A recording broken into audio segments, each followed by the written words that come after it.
Good evening, all. Welcome to Wave of Action UK chat with Matteo from Shoutout. You've got the delightful, delectable, beautiful P. You've got the curiously cranky Kiki, and the suave and debonair and mystically marvellous Matteo, and obviously me, Ginge, the media whore.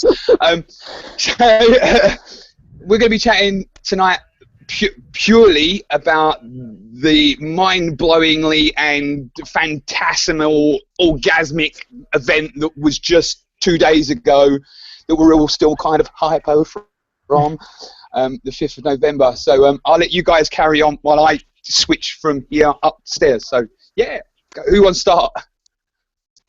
Well, okay. Oh, go on then. I was just going to say, I think the most mind-blowing thing out of all of it was probably the beginning. And the reason why was because, you know, when you're sort of walking around, when we were next to the art gallery, the National Art Gallery, we were sort of sitting there, you know, talking to the film crew and so forth, and just saying, yeah, this is pretty big. This is quite amazing. A lot of people turned up. And then I remember me and Patrick just sort of walking up to the steps, and waves upon waves of masks.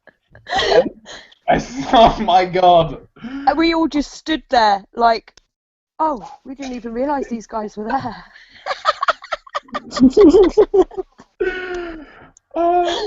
Yeah, I think that was brilliant.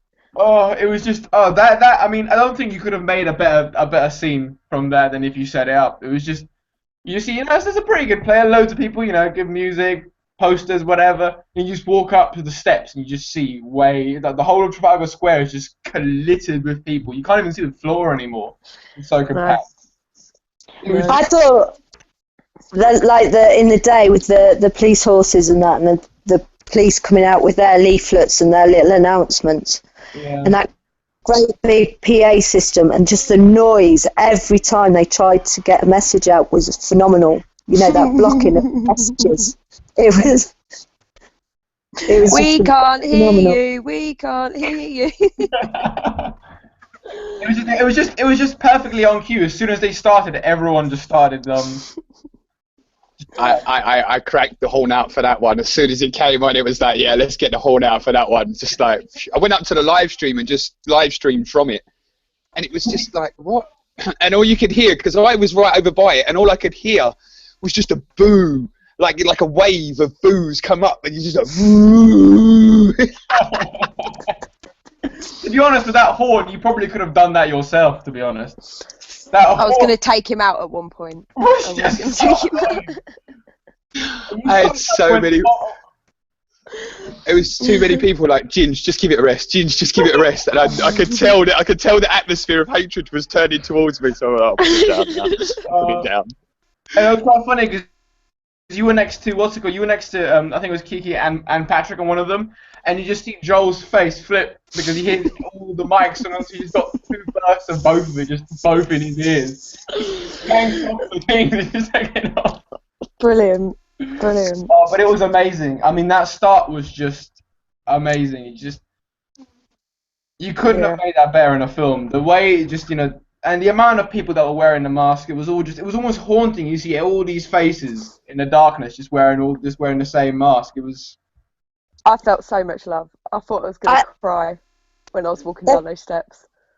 Yeah, there was one bit where right at the start, just before we go to the steps, and Patrick does his bit to camera, and I'm not really paying attention to the fact that he's doing the bit to camera, but he's like, "Are you ready?"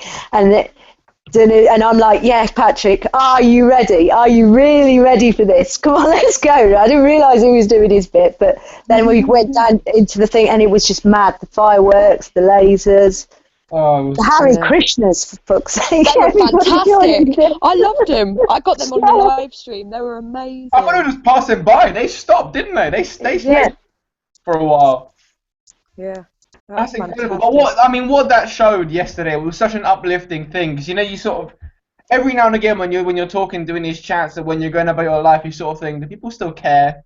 Do people genuinely still care anymore? And it's just the 5th of November put no doubt in my mind that people do still care. There are a hell of a lot of people that do genuinely still care about the world we live in. Yeah. And for every person there, I can think of at least, I bet we all can, at least 5 people that would have been like to have been there but couldn't through funds, through mobility problems, work commitments or things like that. So the support and the numbers, I mean, I don't know if you looked at Glasgow and all around the country. I mean, Glasgow had a phenomenal amount out as well. Yeah, they did. You know, the marches were huge. Belfast had a lot out. And I mean, what was incredible is that you got to remember that was one part of the globe. I can't remember how many of the other marches were going on at the same time, but I remember speaking to some of the anons there that they were saying that it was, the US had already started a day early. That they were already marching a day early. That they had loads of people in Washington D.C. protesting outside of the. See, we got there at 12, and when we got there was already about 5-6 people there. And then it just slowly, like a couple of people were starting to go, I wonder how many people will turn up. And we're just like, yeah, there'll probably be a few of us. At least there'll be 100 if it's just us. Like, it just started growing, and it was really weird. I mean, I don't know the figures, but I know that it was bigger than last year, because last year it didn't go right the way up to the gallery, and it went up to the gallery this year. Well, people were just. I've seen, the only figure I've seen was 9,000. Everyone else has just said thousands. Well, we reckon around 4,000. I reckon I said about 5. No, see, I tell you now, there was about at least 6,000 people there. Really? Yes. Last year we had about 3.5. You'd say a rough guess about 3.5, and there was nowhere near that amount of people in now. I've lost Chris. Still cutting Chris, we've lost you. Ammo. Yeah, he's going to catch up soon. It's Chris. Sorry. Is it back? Yeah, you're back, I think. Okay, sorry. Yeah, from the front to the back, it was just Ramo. So it definitely looked over 6 for me, without a doubt. I mean, I know the BBC said that there were thousands of reporters. Now, last year they said hundreds when there was 2,500. So I'm thinking that they're probably guessing about 5,000, but they're not going to say that figure. No, they won't. I mean, we originally said 4,000, but that was definitely a misestimate. I mean, there was definitely more than that. When we were walking down from Trafalgar Square to Parliament Square, and the fact that we got to Parliament Square and we lifted up the camera and you could still see people at Trafalgar Square walking down. I mean, the whole of that road was blocked. There was not a part of it. And what was funny as well to see how many people that were there.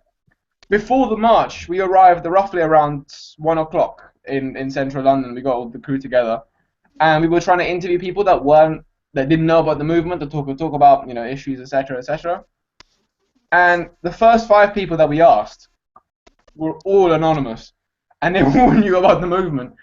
And we were trying to look for people that aren't part of it, that aren't to talk about, do you know anything? And the first people we asked before, my God, because they were just a lot of them were just walking around, because they all came from outside of London, so they just took the opportunity to just walk around London for a bit before they got there for 6. Yeah.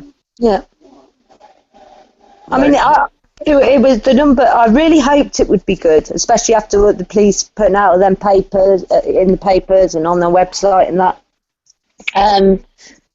Next year, I'd like to see a bit of a joint effort, both online protests and on the streets, that we could do with hitting a few of these websites and things like that while we're testing. Actually going into the mainstream and plugging it more into mainstream. Yeah, I mean I think just getting connected more with the mainstream before the event, I think would be. But the only danger with that is though that you're going to have that likelihood of the Met wanting to know even more. So you start they can digging it out. That was. Well, that was really interesting to see, though, that their engagement and trying to engage with people that are the organisers. You gone again, Chris? The event. Good luck with that, mate, because you ain't gonna find them because there ain't none. It's a kind of organic Yeah, kind of that's idea, just mate. what I I don't don't get this. understand. They have no end of it. They have no. They have intelligence, right? They have people investigating Anonymous all the time. What is so hard to comprehend about the idea of no leaders and it is an idea? What bit of that is unclear? What Because bit of it that? doesn't exist in capitalist society. That in their It world doesn't, it doesn't no. exist. You know, you of course you have to have a leader. What's wrong with you? Of course, I mean, what? It makes no sense. It's like there has Why to they're putting brand on it, though, isn't it? people get together. Do you think though that's why they're Pardon? putting Russell Brand on it though? Do you think that that's why they've tried to like tag Brand as like some kind of revolutionary leader, so that there is some kind of No, figurehead because that they could try and? Well, the media when you look at the videos of him speaking there, the crowd is saying that they don't want a leader. At the last one, when he was at the Million Mass March last year, I was saying exactly the same thing. Yes, we have the odd person in the crowd shouting out, "Be our leader, Russell." But I don't think Russell wants to be a leader, and I don't think, we don't want a leader. We're not looking for a leader. And I think that as long as we keep shooting down that idea, it's just bollocks. But I do think that Russell Brand is being blackballed. I do think that he won't be on television much longer. Or he'll be found in a hotel room somewhere. doing, yeah. I mean, Cool, Sad as blimey. it is. Well, that's it's definitely true though, why- isn't it? It seems to happen a lot. I mean, that's definitely why the media is trying to portray him as the leader. I think you do have a point in the sense that, I mean, for the media, for various news networks and so forth, they want to have a leader to sort of create a story around it, create some buzz around it, because otherwise, for them, they believe it's too alien for their readers to understand, because they want to have, okay, this guy that used to be a drug addict. Remember, he used to be a drug addict, so nothing he says is trustworthy, because obviously that's the case. And they link him as the leader of this group of what they're gonna say are, rabblers, random anarchists that have nothing to say, they just want to trash stuff. There's that kind of story they want to build around the movement to discredit it, and they want to connect Russell Brand because he's got a really unfortunate history with drugs, and he's got that thing that he's never going to be able to shake because the media is never going to allow him to forget about it. So for them, he's perfect to discredit the movement because he himself is discredited among the masses. The masses don't listen to him. They think, yeah, you're a good comedian, you're funny potentially, but nothing you say is true because you're a drug addict. See, I found it very strange that this woman who was supposedly attacked by a protester because of her accent, which is not something I don't know anybody there that would have done that sort of thing. But I didn't know everybody there, you know what I mean? She was a comedy agent, and I find it very weird that some very well-known comedians then start tweeting their support, and I find it a bit weird that happens to be his same line of work. Now, whether you think he's a lizard person or whatever, how come this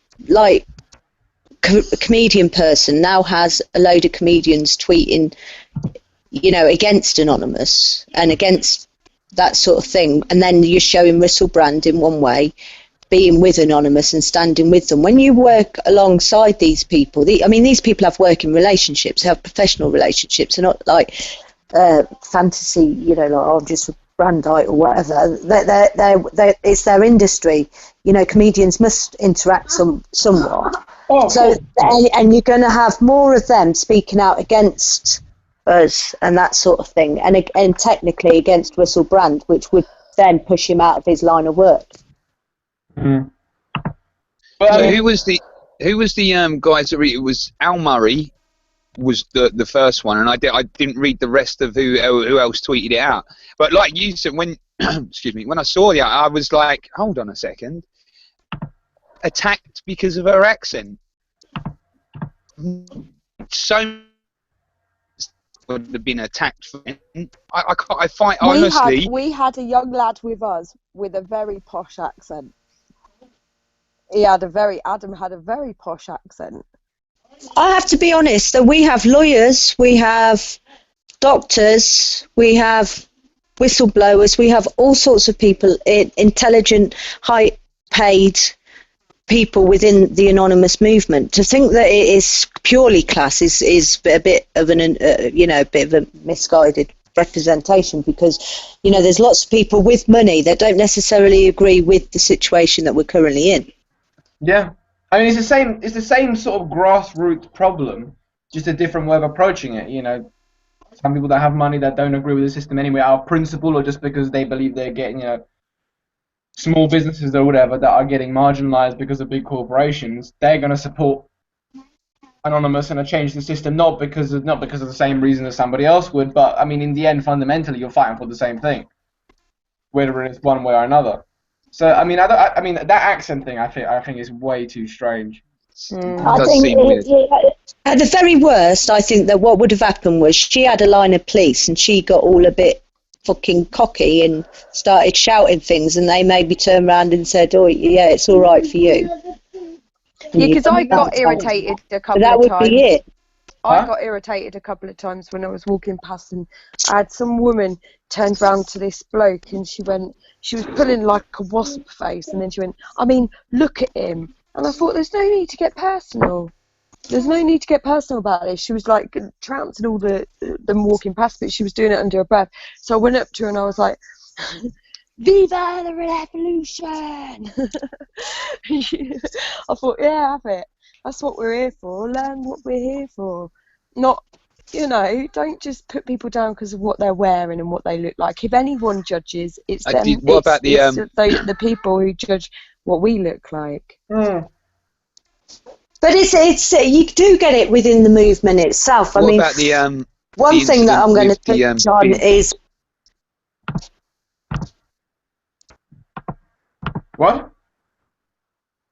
Well, I was going to say, like, but sorry, I think I'm lagging a bit.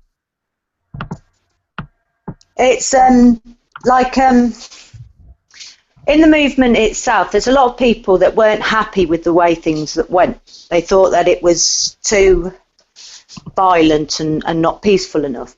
Now, out of that many people marching, only, what was it, 10 arrests, which shows that it must have been fairly peaceful, and there is a difference that people have to realise between showing a capable force and that you're not easily pushed over, and loutism. And yes, you need people to talk with politicians and to work out new policies and things like that, but you also need the direct action and the push and the strength to say, look, we are prepared to take action if needed. That we do mean business. Now, do I think that includes like throwing bottles at police officers? Not in an ideal world, probably not. But I think removing the gates and chanting a bit at the police and giving them a bit of a run around London is exactly what we're there for. Yeah, no, I mean, I completely agree. I think all these things need to happen in tandem. You need that. You need all of that put together. You need people that are going to talk to the politicians. You need people that are going to stand in elections. You need people that campaign online. And you need people on the ground saying, well, if you're not going to listen to us, we're just going to block up London.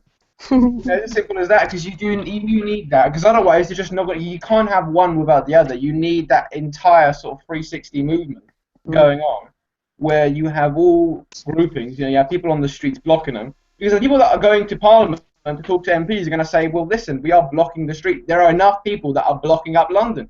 That's your constituents. Those people that can vote for you. Listen to them, because that is who you're there for. You're not there for corporations. You're there for them. So listen to them. It all has to work in tandem. And I mean, after the march, when we were walking away, we had a couple of people talk to us as a camera crew, and a lot of them sort of actually said, it's amazing how peaceful it was. And a lot of them were saying that it is incredible. They're saying that I've no idea who Anonymous are and so forth, but I love that idea, and I can't believe how peaceful it is. Because she was watching it from, one of the people we spoke to, she was watching it from one of the restaurants on High Street. And she came out specifically to talk to somebody, and we just happened to be there. And she said, I can't believe how amazingly peaceful it was. People, yes, they were firing rockets and whatnot, but you weren't damaging anything. You weren't smashing windows purposely just for the sake of smashing windows. It was... Two windows did get put through, Santander and Porsche. Yeah. like later on in the night. That's two with over 5,000 people there. I mean, of course you're going to get people like. I mean, let's be honest. You got 5,000 people that are marching through London. We have infiltrators paid to make us look bad as well. Let's not forget that. Well, I think that aside, even if that didn't happen, you're gonna get. I mean, it's like with everything. Every company, organization, movement, idea will always have that small percent that are gonna crash that, or that are gonna try to. It's just the way it is. You can't control people. That's not what the movement's about. You're all marching about the same thing. Yeah. You're linked by an ideal, not by your methods or means. So you're bound to get some people. We must have cost a fortune. Oh, yeah. I've just realised why I was lagging. I didn't have my Wi-Fi on. But that helicopter's 10,000. Was it 10 to 15,000 an hour? The helicopter alone. That's without all the pay to how many officers you had there and how many you had on standby, all on overtime. And that's without the barriers. That's without the cost to the fuel. That's then a couple of police vehicles. They shipped in special officers, didn't they? Because they shipped in some from Banbury. Oh, did they? Yeah. You got to remember though that we are in recession, so there is no money. No money. No money to fly helicopters for like over 6 hours following people that peacefully just wanted to demonstrate on a piece of grass that you put 15 barriers in front of no money for that. The point of it was, I mean, could you imagine, I mean, just on a government perspective, you got to be kind of dim. Because, I mean, they sort of blocked up Parliament Square. If it didn't block up Parliament Square, and I walked from Westminster to Trafalgar Square in the morning, and I saw them putting up 3 barriers, and the barriers had sandbags on them, so they were making it damn sure that you weren't going to be able to get on there. And the fact is that if you take those down and give the people Parliament Square, most probably everyone would have stayed in Parliament Square. I said this to the police. I was shouting this in the police's face. I was saying, you are stupid. I was saying, who closes a place for us to congregate? I says, we're going to be in the tube stations, we're going to be down the streets, you got your riot gear on, good luck keeping up. Good luck. Hold on, tell him what you did before you did. But right, I'm standing there. P's gone straight for the fucking barriers. As she's gone on the barriers, she's turned round. She's turned round and gone, here, because she had that great mirror and like some other things. She's just lobbed me her bags. I've got a camera in my hand. I've gone, what?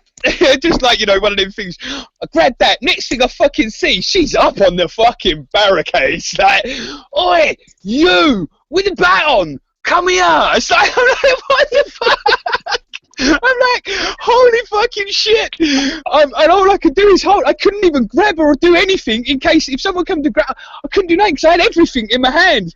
It was just one of them moments. I could just I equated it back to one of those moments when you would have saw the suffragette just rip off a bra or something. You spend half the time with Ginge when you're walking around and he's going, buh, buh, buh, buh, and you're like, oh, will you shut up moaning? Just. It was fucking awesome. I didn't have a time to think or anything. It was just take it, gone.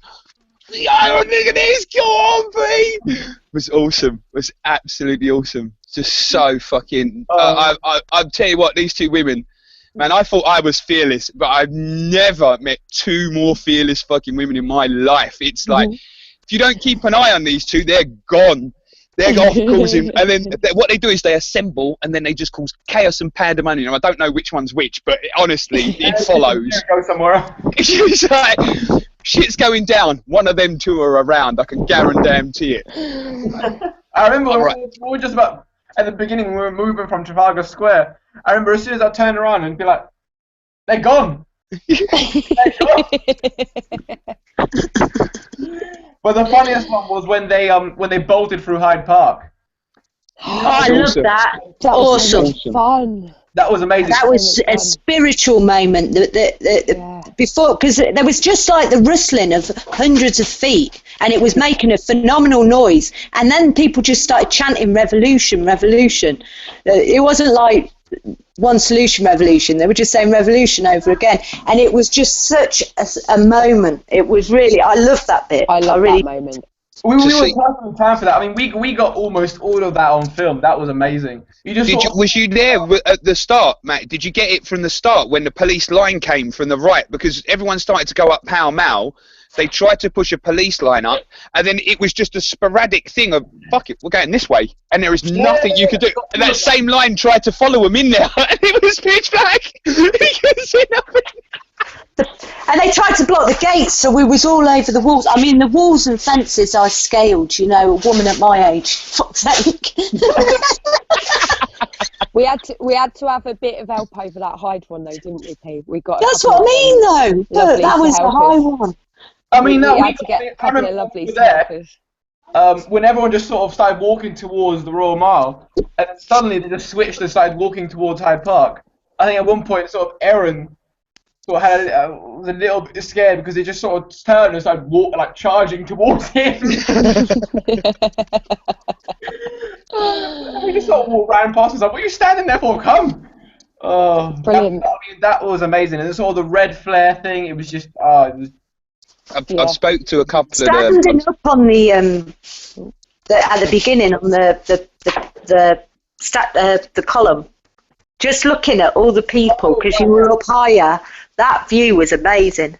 I think it's on Kiki's live stream. Yeah, but it was just like the sea of people. It was quite amazing. All the fireworks too. Apart from that, I was a bit worried that drunk might have me off. I was him off. I was right underneath you when he was grabbing you. I was right underneath you. I got there just as you guys were already up there. I was trying to find you, and then you guys were already up there, and I came down. He spat alcohol all over us. It went in my face, and it went in everyone's face. It was disgusting. It was awful. That was pretty horrible. He just found the group. He was just walking past, and then he just started approaching everyone. And I was like, "Does anyone know who he is?" I don't even think he knew why we were all there. And he was just like, I think he was there last year. I think I recognised him last year. Yeah, he got really aggressive. But to be honest, he's going to draw in people negative. When you've got cases like, say, with the wave in April, if there's less people, they're more noticeable. That's the point. I mean, you're always going to get those people, but with the Million Mile Smile, you didn't. I mean, you noticed him because we were around him at that point, but the majority of people, I mean, he was just. If you're 1 in 10, you start to get noticed. But if you're 1 in 1,000 or 1 in 100, then there's not much you can do. The only sad part is, of course, if there is any BBC journalists, you know they're going to be taking a picture of that as opposed to organised people. That's the only reason it got in the BBC, I feel, is because 10 were arrested. Their headline was 10 arrested. And it's like, you're jokers, aren't you? Pathetic. I'm not even going to glorify them by calling them media. They're not. They're just politician friends. Frankly. Friends of politicians and corporations. The megaphone of money. Well, they might as well rebrand as a PR company at this point. Yeah, they are. That's what they pretty much are. Government PR company. Yeah. Well, don't you think if when the license fee is finally taken, then they're going to have to get private investment, and then we're going to see advertisement on the BBC, pure and blatant. Well, they're looking at putting the council tax and the TV license into the council tax, so I don't think we're going to get away with it. They said they go pay per view. Bye bye BBC. See you later, EastEnders. Yeah, but that's to access their websites as well. If you don't pay for the BBC subscription, you can't access their websites and shit. You watch ITV by BBC. I watch the BBC when there's someone interested, like there's on Newsnight. You're fucking dancing on welfare soon. That's what you'll fucking have. Fucking hell.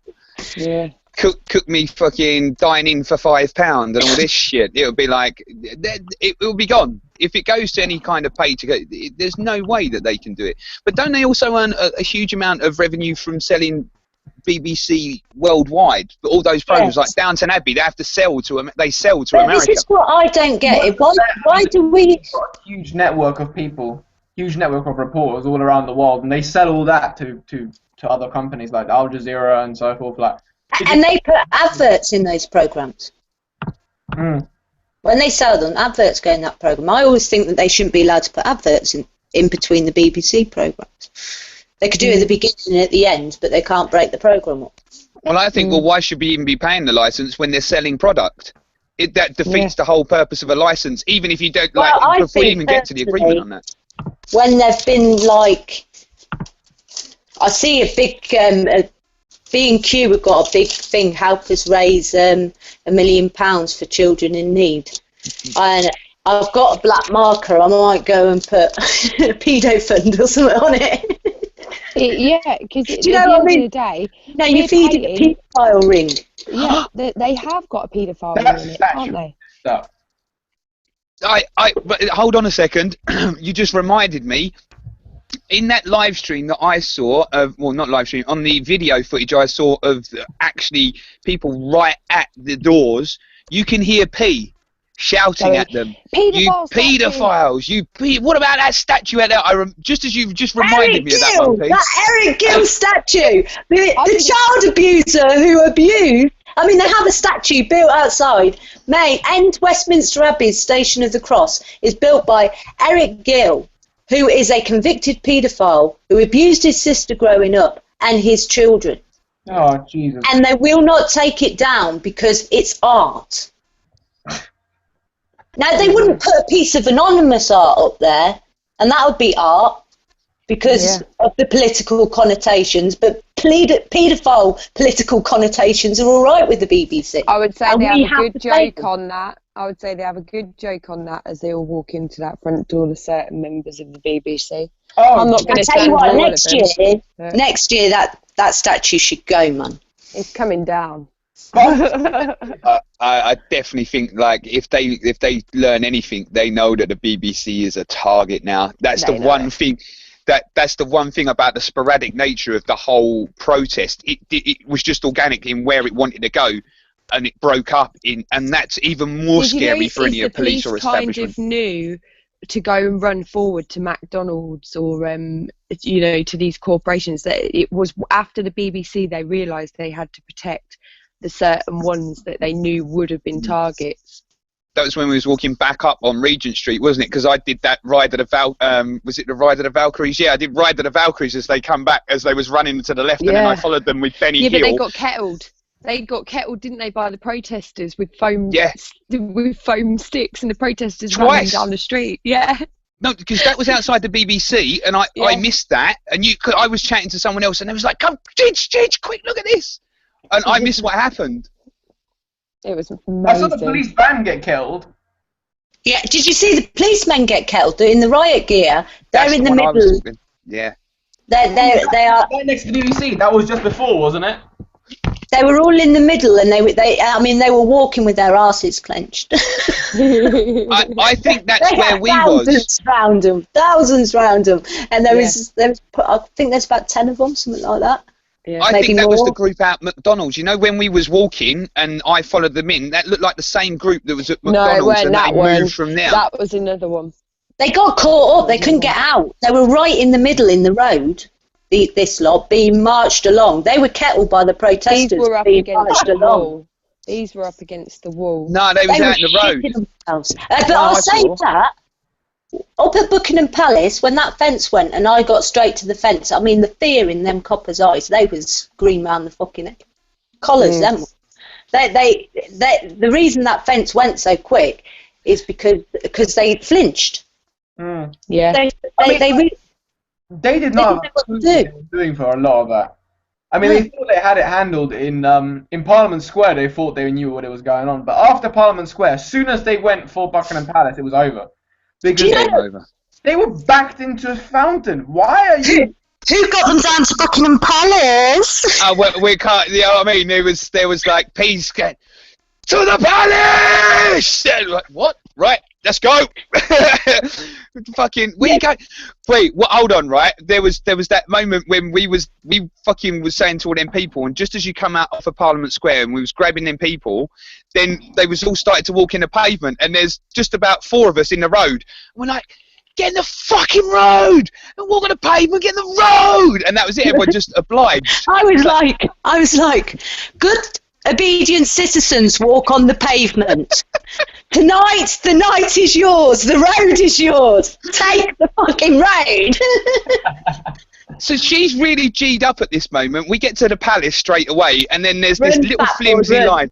There's a little flimsy line right on the pavement of the palace. You can't actually get onto that front pavement.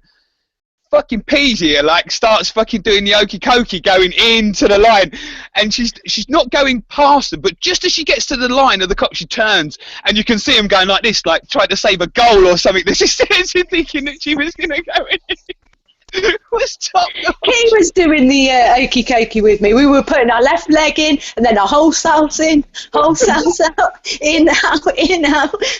I don't know who's live streamed that song, but that was funny, wasn't it, Keith? Oh, it was brilliant. Yeah, I love that part. That was just. That was good.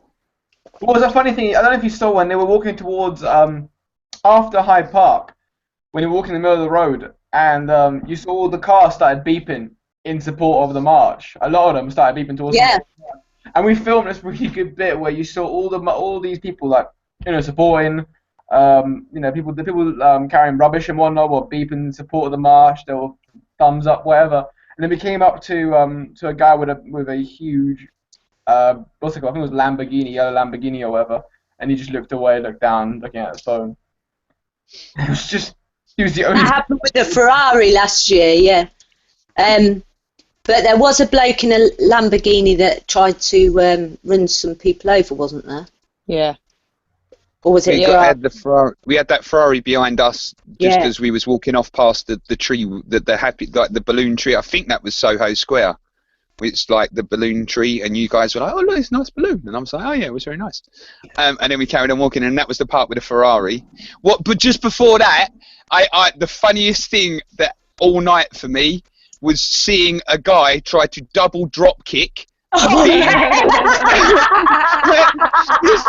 I kid you not, I've got it on live stream. I'm going to find it and get this one moment out. Hilarious. About 4 times he tried. So he started off with a couple of kicks to this big double bastard bin, right? The real big ones, and he's determined, dude. This guy was determined he was going to have this bin, and the ferocity of the kicks started to go up as he was getting right at the last moment. He's gone like proper run at it. I don't know what kind of rational point of thought that if he laid himself out like an ironing board, he went flat out with the kick. The bin bounced him back, and he like power bombed himself to the concrete, and he got up, very sheepishly. Oh man, The whole crowd was just like, whoa! And he was just like, what? It's fucking He carried on hilarious. trying though, didn't he? Bless him. Oh, it was hilarious. For me, was when that firework backfired on that guy in outside of what's it called, the palace. I don't know if you saw it, but I can't remember how it happened. I think he held the firework the wrong way around, and he was like this, and it just shot down like this, and then he started, and then he was just staring at it, and we sort of moved back, and his friend was like, "Run, you idiot!" And then he was like, "What do you mean run?" And it just exploded, and it's like he just sort of bounced back from it, and just. Top notch. I fucking missed that. I saw plenty going over the head. There was. I would have hated to have been a 6-footer. I would have definitely been touching cloth a couple of times at that. Just. They hit one of the fireworks hit the statue though. Yeah. One of them. Because everyone's like, hey, good shot. But no, I mean the organisation of it was. I mean that whole thing was. It just shows how you know, that myth that you need a leader to create a group, do all this kind of stuff, just blew all that out the water. Just like your shit, I think that we learned a lot from last year. When we went to the palace last year and the groups went off, different groups learnt different things, because you had the lot that went to the palace and they did whatever they did at the palace, and then you had the lots that went down the high streets and Oxford Circus and things like that. And because the police were trying to block them and kettle them, they had to keep moving down side streets, and it was constant thinking. The people that went the shop routes had to keep changing their routes and things like that. And then this year, putting the two together, led for a real smooth, we didn't stop to think which way we went. We just kept walking. If the police put a barricade there, we instantly thought of a way around it. And that's what we need. This is how the Million Mask March can be successful. Because ultimately, we could demask and get on the tube, right? They wouldn't have a clue who was anonymous, who wasn't anonymous. Then bang our masks on at another location. They wouldn't know what the bloody hell they did. Mm-hmm. I mean, that was the point. That was the amazing part of it. It's just, and I mean, it was the movement as well. Like, because I mean, standing still and protesting like that doesn't make much sense anymore. Because if you want to block up London, you have to do it on the street. You have to keep moving around, because otherwise the police just settle down, kettle you, divert traffic, and you're not causing anything. God, that hurt though, didn't it? November. We worked miles. That was painful. Miles. That was so painful. I'm still actually hurting a little bit in areas. Yeah, I've worked muscles that I forgot I had. I know. I wish they were even muscles. Gym membership. Just go protesting like that once a week. You will be as fit as fiddle. Yeah. The one time I think a lot of people got confused about, because I saw a lot of people sort of walking off, was when we got to Parliament Square.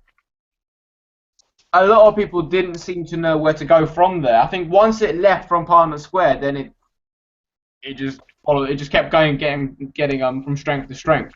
I mean, have you seen the video? The weird one. Have you seen the video? Because you had the open side where we came in from Trafalgar, yeah, but they blocked the other side, and then people broke through that line, and then that was that crowd that came round and joined us as we was heading towards the palace. Yeah, they came. Yeah. We were quite keen to get to the palace, to be honest, because they had Parliament Square locked down.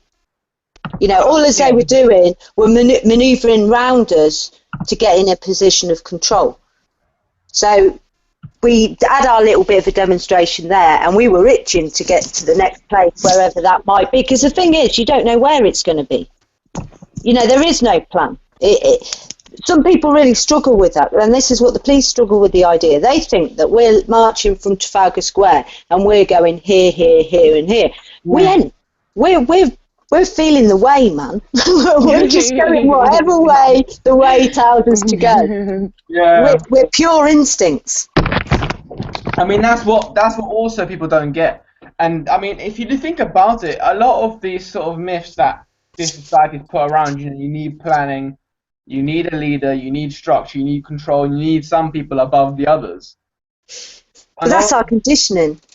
I mean, that's the point. Anonymous and so forth, that movement is putting all of that into question, and that is the scary part for them, in the sense that these ideas that everybody, that you need to have leaders, you need to have organization, you need to have structure, all that kind of stuff, it's been put into question because there wasn't any structure, there wasn't any leader, there wasn't any... All these things didn't exist in the movement.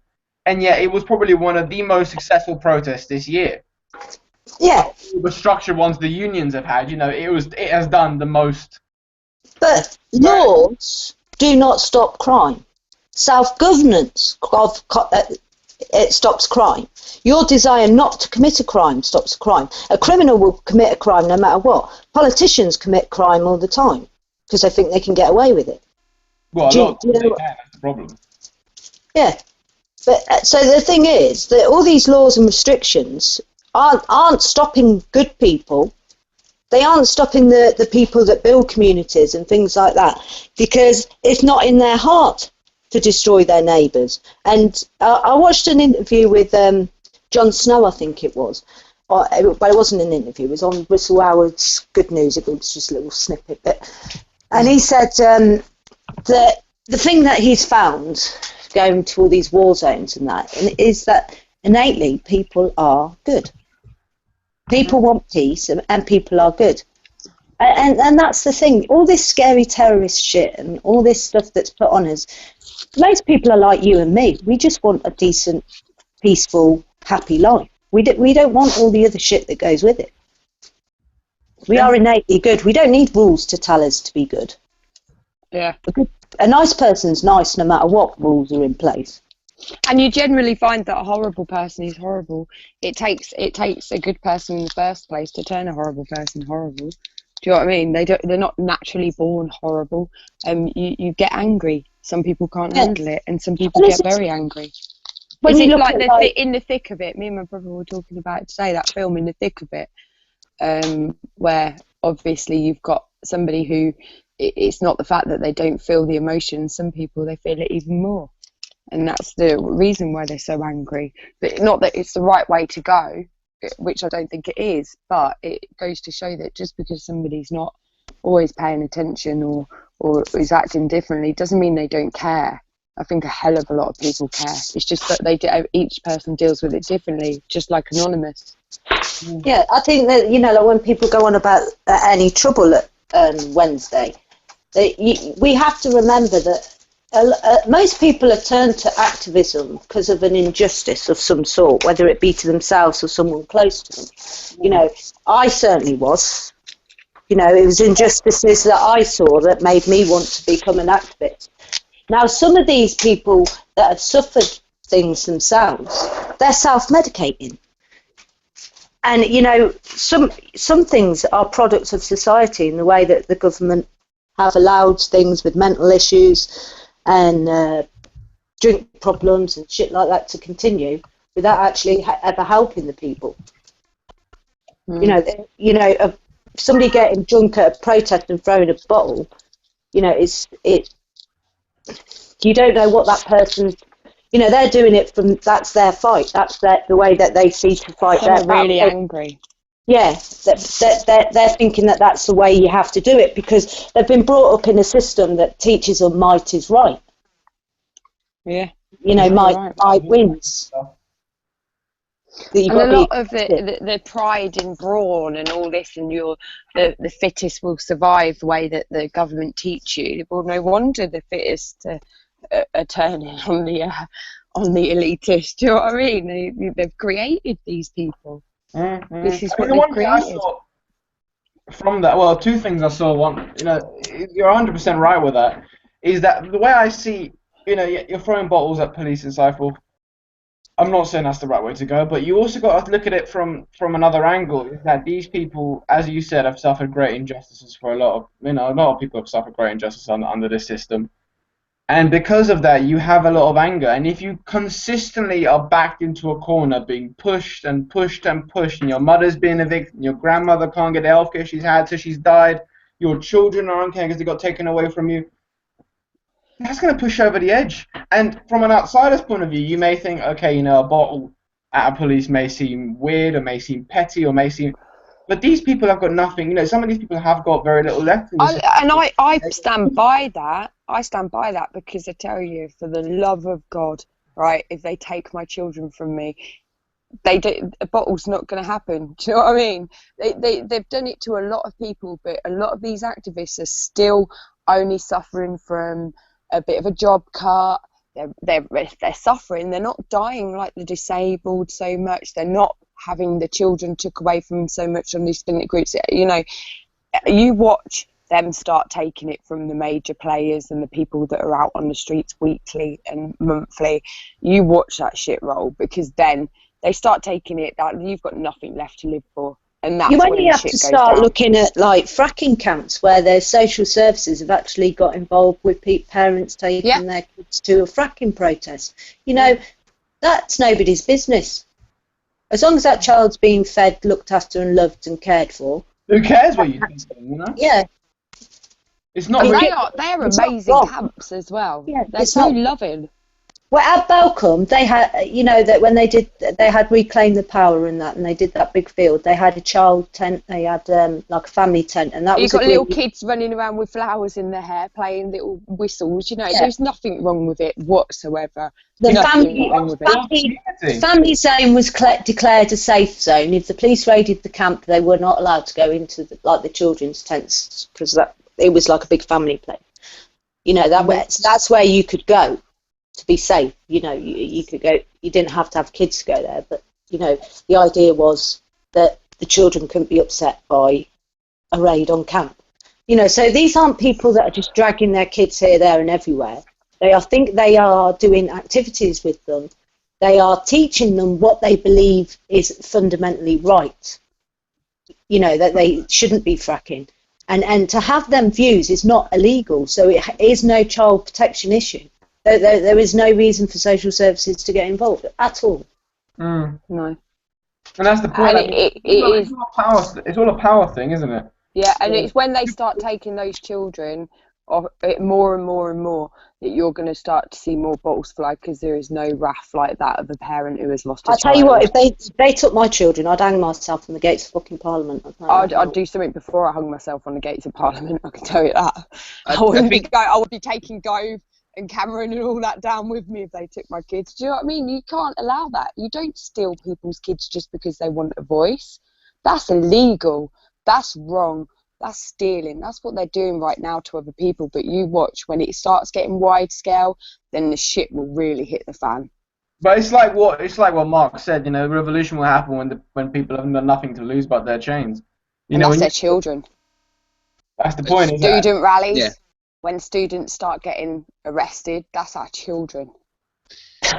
I think like when you talk about that like you equate it to like you losing your children. I'd probably feel the same if that happened to me. But I think like you say with that anger level that was there on Wednesday, I used to feel that was the wrong thing to do. But now after seeing it quite a few times, it's not for me to say. If I don't, if someone vents their anger in that way, and also that who's to say that action isn't necessary? Who isn't is shaking the system up? Who's to say that our view is right? Yes. Our view is just our view. Mm-hmm. You know what I mean? Everybody has their own view and their own truth, and what's true for me might not be true for you. Yeah, and that's the thing. A lot of those protesters, what they flipping well leave out is the fact that most of them aren't attacking the police. They are removing barricades and they are moving through the police to public area that belongs to us as the people. I'm sorry, that amount of people police to protect an area of grass, as if that's not petty. I mean, it's like Jesus, and the Houses of Parliament were wide open. Do you know what I mean? Let's get back to Parliament though, and the police's attitude. They come out in riot gear. They had their batons drawn. They had CS gas on them. You know, they had lead in their gloves. You know, and they were out for business. They had hard shoes on, right? When I can't remember who else sat down with us, but me and Kiki and a few other people sat down in front of a police line, right? Just being really silly in that. I don't know if you heard, Kiki, but the things that the coppers were saying behind us, and I had that throughout the night. Yeah. You know, goading us. They were like, oh yeah, we just stample on them and things like that, and yeah, because there's loads of them blocking our way. And that's what we put up with for a lot of the night, with their little snidey bloody remarks. And I don't, that's no different to me getting in their face going, come on, hit me with a baton. It's just ridiculous. Yeah. I don't expect to be goaded by the police because I'm sat down. We were being really peaceful. We were singing like Whose Streets or something like that, build a bonfire. Yes, they could have walked round us. We were just sat there. And constantly I could hear them behind. When we were doing the Okie Kokie, they were like muttering to each other, can we have them on oh, come on, our feet were an inch from their kneecaps. Disturbing the peace. Can we have them for disturbing the peace? One leg out. Your whole self in. Your whole self out. We were almost dry humping them on the pavement. Do you know what I mean? They were like... Well, I mean, even if you were gouging the police, even if you were saying, whatever you could be saying to the police, for me, that doesn't matter. They're trained to keep the peace. They're supposed to be there to stop any violence from erupting, for stopping people from getting hurt, whatever. They should be facilitating that kind of thing. If you're yelling at them, they're trained not to react. They're not supposed to be reacting. The intention was there from the start, though, wasn't it? Like Pete said, like the intention was there from the start. There was no intention to try and quell this down, to cause any kind of peaceful demonstration to happen, to facilitate. Because we had it on like with the negotiate, like they're trying to come out and say we want to facilitate your right to peaceful protest. You had the van up at the top before we left saying don't do all these things. Every single one of them all got broken on Trafalgar Square. Fireworks, climbing monuments. What? Did you do anything? Music. Exactly. Did they come and do anything? No. Why? Numbers. Got down to Parliament Square, batons out already. Their intention was clear. They weren't going to do anything up there. They wanted the group in a controlled space that they could dictate and do what to. They was prepared for a barricade and a war there. That was what they was going to do. But then as soon as that second line started to come in to get reinforced and a few barriers, everyone just decided to go. Well, we don't need to be here. That was just a symbol of us trying to do. We made a mockery of you trying to protect a small little piece of grass.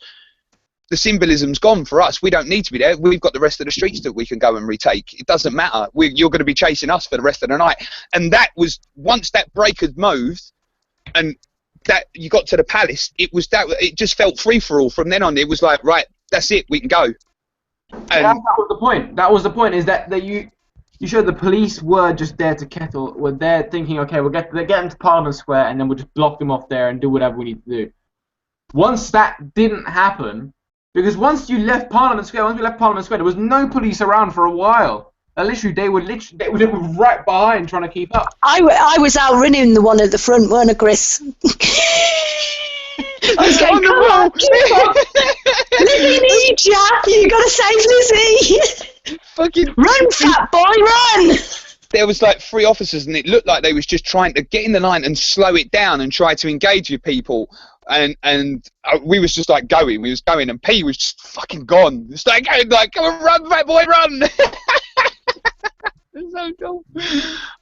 But you know but what? It was all bets off them. I mean, what I saw from the night is that and that's the one thing that's always been there, and that's always made me quite sad in a way, is that people in the end that are in the ranks of the police force are part of the 99%, are working class individuals that are being indoctrinated into fighting other people of the 99%, because the people that we're angry with, that you're angry with, that I'm angry with, that are dodging tax and that are doing all these things weren't there. Well, the Queen was, she was at home, but they weren't there. You know, the police, and part of me sort of bent on this, is that the police are there because they are forced to be there, not just that they are indoctrinated in being there, indoctrinated to hating these people, indoctrinated to hating protesters and so forth. And part of me sees when you're seeing, you know, bottles being thrown, yelling at the police then doing these quips back at it's exactly what these people want. They want to antagonize and hate the police, and they want the police to hate you, because if the police hate the protesters, they're never going to join the protesters' side. And a revolution will never take place unless the police force joins the protest. Because if you imagine the London Metropolitan Police joining them, we could leave the Parliament, and nothing could stop that. I gave the police a lot of stick, you know, I did, but I also said to them, you know, you can't even strike. Who are they to tell you to strike? You can't strike. You know, you should be telling them, you should be striking, you know what I mean? You'll be joining us, I said. When you get all them, you know, like Euro cops and stuff like that coming in, I said, you'll be joining us. And you know, that is the truth of it. That, you know, these people are indoctrinated. They haven't got any rights. They can't even strike.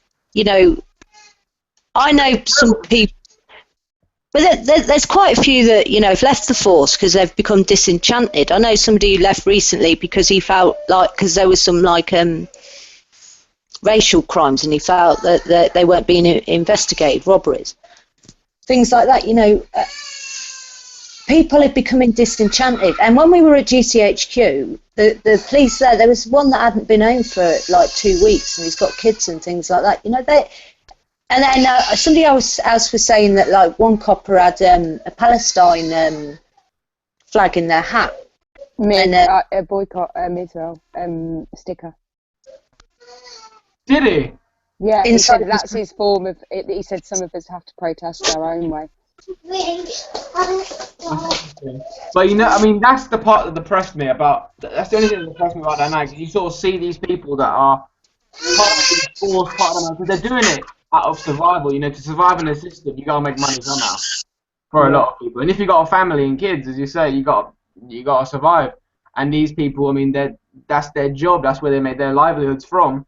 And because they can't protest and so forth, we just got to get really, really bad for them to turn around and say, well, even if we lose everything, we got to fight, we got to stand up. And I think as well we've got to take into fact pride, because pride is a really, really big thing, and we have been heckling them, and we do heckle them because what they're doing is wrong. I don't think we're wrong in doing what we're doing, but at the same time, it's the same as the armed forces in as such. If you were to turn around and say, I say it all the time, I wouldn't be proud to have a family member in the army these days. I'd be more feeling sorry for them sending cannon fodder out for oil. And it's the pride hits them. You can see it's the pride fighting back. They don't even have any answers to give you. It is all just mudslinging, because in their eyes you've mudslinged them. You're basically taking their job and you're shoving it up your own arse, because that's about as much as it means to us as activists and protesters. No, they're not doing us a service. No, we're not proud of them. And no, we do not want to pay for them any longer. And that goes for the army and for the police. I think that's a lot of protesters feel that way. So when you've got them going, when you've got general people who are indoctrinated into the system going, they're our heroes, and you're thinking, no, they're not. No, My heroes stand side by side next to me at the barricades against these people who do suppress, because a lot of the police officers there are violent and do enjoy it. I really genuinely believe they enjoy it, because they fit, you can see it in their eyes. You got to also, I frankly agree with you in an extent. You got to think about it this way: is that the police force is an industry of job. I mean, you got to kind of think what kind of a person grows up to join the police force. You know, you're there to coerce people, you're there to arrest, and effectively you are there to do legal violence. That's basically what the police force does, is legal violence. And you got to think, you get power over individuals and whatnot, so you got to think, what kind of person joins that kind of an industry? But then you can ask the other one though, can't you, Matteo? You can ask the other one. That then not everyone that is going to join the police force is going to be that with that intent. Surely there must be some people with good intent, because they met a guy that put his sticker, like boycott Israel, in his hat. It's the only way. So his intentions to try and keep a lawful state is there and just. But for every goad that I saw from a protester, I did see those protesters explaining, not just pointlessly, frivolously throwing fucking flippant comments at them. No, explaining them why we are doing this, engaging. It's a conversation, a dialogue, and like you say, the only way that a successful revolution will be happening is to turn those forces and have them join the people. Then it's game over. But to get those, you've got to break through a heavy indoctrination. Heavy indoctrination. You know, there's that Dispatches one from a few years ago that I watched the other day, that documentary, and you still see the bigotry, the misogyny, everything within this force, and you're like, well, hold on a second, it can't be that bad, surely. But not until you go out and you face people, the police. I see a uniform. I see a uniform. That's all I see. Which Dispatches was you on about? Because there was two. One of them was about the sexism. That was awful. That was an awful one. And the other one was about like their undercover work with activism. Well, I watched a police officer on Wednesday walk past a female officer and shove her. I watched that outside Buckingham Palace. The third woman police officer in from the vans on the left-hand side when the TGS and the riot police walked behind the line. Right. Yep, she was on the last. She was the last one, because a couple of guys moved and they pushed her away. They pushed her, yeah. But I mean, the other one I watched was about, you know, and this is the thing you've got to think of when it comes to activists, that the police have used very underhand tactics against peaceful protesters, which is a human right, to the extent where they have had babies and relationships with protesters to get in. You know, they have created lives, and how that is not state rape. That is, I mean, that's exactly what it is. But it's just, the sad thing is, it's just not recognised by the state. That's the problem.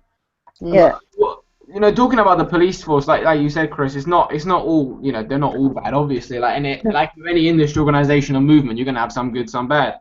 I've got a friend, for example, that comes from a line of police officers that both his parents are policemen and whatnot. and they've sort of moved up the ranks. And the original reason why they joined it is because they genuinely believed that they could do some good in that force, because that's what you're told. And they said they're both now internal affairs policemen, policing the police as such, if there is such a unit. And they're all, whenever I see my friends, like his parents when I was young, I remember they were always complaining about 80% of their cases were dealing with internal racism or sexism. That was it. Yeah. To the point where one of them quit the police force about a year ago, saying that he can't live with what they're telling him to do. Yeah. It's just, and he's talking about a lot of the people in his unit, for example, getting fired continuously because they're policing the police, but because of what they report to the chief executives and so forth, isn't what they want to hear. They're like, well, you can't follow this case, and so I have to narrow it down. Because the problem is that there is checks and balances in the police force, but a lot of the problem goes that when a policeman that is investigating with the police does a report, and it's not what the person wants to hear, either he gets fired or he changes the report to suit what the officers at the top want to hear, because they want to keep that impression and so forth. So nothing gets changed, a lot of the reason because of the people at the top. And the people at the top get elected because of nepotism. So that's the whole problem, is that the people in charge of society are always the bloody same. Yeah. And that's the point, is that there is a democracy in the police force. The people at the bottom, if they want to live and so forth, they're first indoctrinated into it. And then what level of indoctrination must have to go on to be able to convince a police officer to actually form relationships with these people? I mean, how must protesters be portrayed into their heads? What kind of enemy must protesters be fed to the force? Like, how can they look at the children they bore with that woman and not think of that as the parent of their child while they're taking them down? Is that not in itself abuse? I've seen some documentaries of CIA agents that have done the two. I've seen like a few of those when you talk about how they have to go deep undercover. But their whole idea of the situation is that they're doing something because they're that indoctrinated that they believe that it's true and just. Yeah, that's the point that I'm making is what image are they portraying to these police officers that they need to protect the public from? What level of danger and indoctrination are they receiving against, what is our human rights to protest? We're not breaking the law by protesting. How are they managing to demonize us to the point where the police officers think it's okay to go that far undercover on a human rights act? We are allowed to do. People wonder why I'm still single. I think it's all to do with, because indoctrination knows no bounds, in the sense that, a soldier, for example, in Iraq and Afghanistan, Western soldier could shoot an Afghan or something child in the head and not think anything of it. Subhumanization. Believing that they are doing what is right for their country. It's like, when if you think a couple of centuries back, in the not a couple of centuries back, in the 1940s and 50s, when the mafia was rife in America, the policemen, the FBI agents undercover, had to get into the mafia. You had to be fully trusted by one of the members, and if that member will take full responsibility for bringing that person in, which means that if that person ends up being a policeman, not only are you gonna die, but the mafia would also take out your children and your wife. So that policeman would come in, befriend that guy, bring himself into the mafia, knowing full well that the wife and kids that he's known to love and care about are eventually gonna die when he uncovers what he's found out. Yeah. And although you may think, okay, they may be doing it for the greater good in the sense that you're bringing down a criminal organization, that messes with your mind. In a point where if people are prepared to screw over a family. Well, it depends. Do you think possibly the police forces run a little bit like Parliament, and I would say the mafia as well in the police force in America, whereas such that say like the Parliament in the UK is run by who's been paedophiling with children, and let's flip that card around Parliament and abuse it and then exchange deals and stuff that way, because we know that happens. We know that paedophilia is used as a bargain tool in Parliament. On who, this, that, the other. So maybe in the police force they have some form of bargaining I card. think it's a natural selection, because I think, like teaching, a lot of people go into these professions with the best of intentions, and they would be really good at their job. But they can't do their job good because the system's not set up for them to do their job good, so they'll leave. You know what I mean? How many great teachers have left school, or even good good social workers that have left the social services because of the bureaucracy and bollocks that goes with it, and they can't do their job. Child abuse and the stealing and selling of children. Yeah, they can't. Adoption to agencies. Yeah, they can't do the job that they were trained to do because the system's not set up to allow them to do the job to protect the children. Or a lot of the time it's hidden from the ranks down as well. So you've got these social workers out on the street. A lot of the time they don't actually know what's going to happen to that child further on. And I think so they're kept in the dark a lot. Yeah, you get that. Good ones fall away, man. Yeah. You get that with decompartmentalisation, though, don't you? That's the way that the state and system work their way up. Yeah, if they keep a lot of things disjointed, it's easier for plausible denial, and things can go missing as quickly as anything. So once a structure on a state starts to decompartmentalise into certain subsections, things become lost and easy, and it's easy just to blame everything and say, well, look, it's not us, it's someone else, it's another department. We need to cut back on this, and we need to do this, or we need to cut this. It's the way that the system is purely inherent design. For a health service, if we cut out the cost of every single government office. God, yeah, we'd power it a number of times over.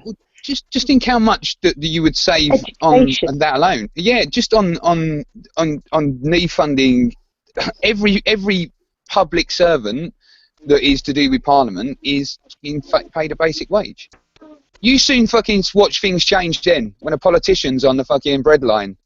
You can change like that. I think to be a politician is a calling, and I think that you should be paid a basic wage. It shouldn't be to profit. It should be for the expense of doing that job. That there are expenses that come with doing that job. There isn't another job in the world where you get, like, you travel and you freaking holidays and your house and your houses pants and your porn channel and baby wipes. What job? Parliament. Yeah. Pint of beer you get for about £2 in Parliament. So it's all subsidised by the taxpayer. And they don't. Yeah. They're not allowed to eat. They're not allowed GMO foods in the cafeteria at Parliament. Or the bar. But they're trying to force it in schools. They're trying to make all children go for school dinner. Now we know for a fact that half of it's fake flipping GMO mash. Every mother who looks at their school dinners. Private schools, by the way. Huh? Because I doubt Eton would ever have it. I doubt Eton would ever have GMO food. Oh, there was. I haven't read it yet, but there was some leak about GMOs. About WikiLeaks. Really? About pressure on countries that refused GMOs. Ooh, I haven't read it yet. I've just shared it to read later. I'll have a look at that. But I mean, what I was going to say about the police and government as well and so forth. A lot of it, I think, is also an us and them culture, in the sense that if you are a Labour MP, for instance, coming from I don't know, Liverpool or whatever, and you're broke, you're living on the property, you're living on the breadline, whatever. Suddenly you get in and you have about £70,000 a year, and most of that you don't spend because you've got everything else paid for you. You suddenly become part of what you were fighting against. And that's why they do it. Of all the people and saying, join us, why are you fighting about it? It's not so bad. We'll give you lots of shiny things. Exactly. Have the shiny things. Have the shiny things. Fuck the people. And I think with the police force, they waive that at the same time. Because in the police force, for instance, the amount of people you arrest directly equates how much money you make. Because if you make a successful arrest, you move up the ranks. So it's the same sort of, they have targets, though. And this is what gets me. How do you have targets for arrests in a week? But that's the point. So once you give people targets, you're going to say, well, if I antagonize these 10 protesters, I can bag about 3. That's 3 down with my targets list and so forth. Yeah, move on to the next place, antagonise these two people seem pretty angry. All I gotta do is say some snide comments. And what they do is, like, say like me, Chris and Kiki were stopped and arrested, they'd put us all on a different charge. Because if they put us all on a charge, right, that would be one crime. Because the three of us were together and we did it at once. It would go through as one recorded crime. Yeah, only one arrest. So they put us all on different charges so they can say it was 3 separate arrests and boost their fucking target figures. But they're not supposed to do that. They're not supposed to do that. I bet you I know who'd get fucking done for assault, because I bet it would be fucking you to get done for assault, P. You'd fucking end up lamping them before I fucking did. So what would I get done for then? Don't say it. We'll just stitch Chris up. We'll tell him that he's illegal. I'll go, yeah. He's illegal. There is nothing wrong with being a single female in the activist region. This is bullying. But yeah, I mean, I think that's the main, with the police. I think that's one of the main problems. Is that if you got a place where to make more money, you got to arrest more people. Plus the fact that you've got power over people, which messes most people up to no end anyway. Because to most people, you know, everybody can't handle power. You know, power corrupts people. And then on top of that, you've also got the fact that they're indoctrinated to hell and back. So you've got those 3 things, so no wonder, I mean, it's incredibly hard to bring the police on side. But with the fact of the way you were talking about, some of the people that we spoke to were in support of the protest, some of them can't protest, but as you were saying, they're protesting their own way. The things are changing. And I think that's the thing that society's going to start, the setup that we got now, the government and stuff are going to start worrying about. Because if they get policemen sympathising with protesters, then society's numbered.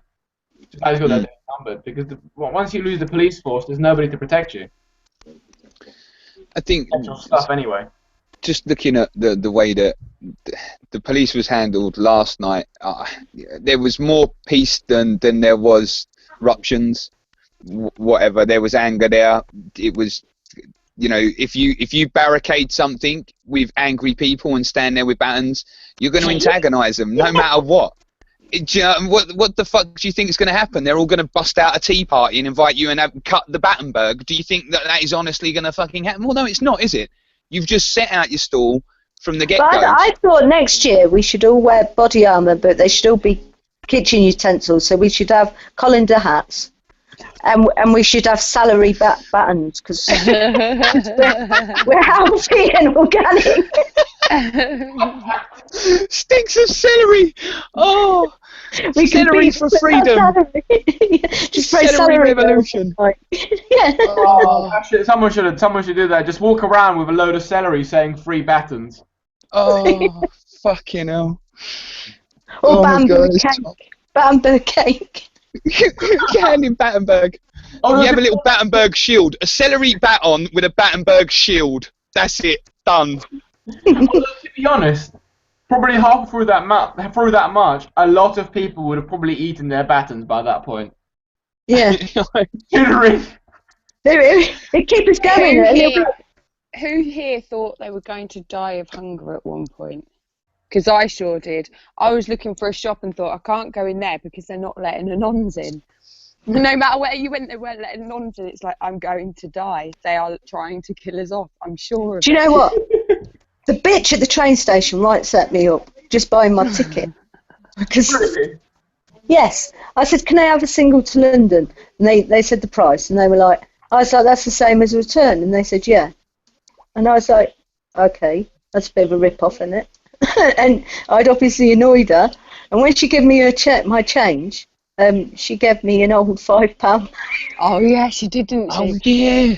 I swapped it with P, and I ended up giving it to a homeless bloke, and I feel really bad because I said to him after I handed him it, I was like, go take it to a bank and get it changed. And then he went, not English, and I was like, oh, he's going to try and spend it, but you know, he might work it out. I don't know, I'm not sure, but I felt. But even at that time, when I went in that shop, the security was following me all around the shop, right, and he wouldn't leave me alone until the woman at the cashier desk said I was okay. It's like, Jesus. We had pretty much stolen all the foam padding off the scaffolding, and it was like some No, convention that or was in the something. morning. That was in the afternoon before we started. Like, when I went Oh yeah, in, of course it was. Yeah. when I got that salad, he wouldn't leave me alone.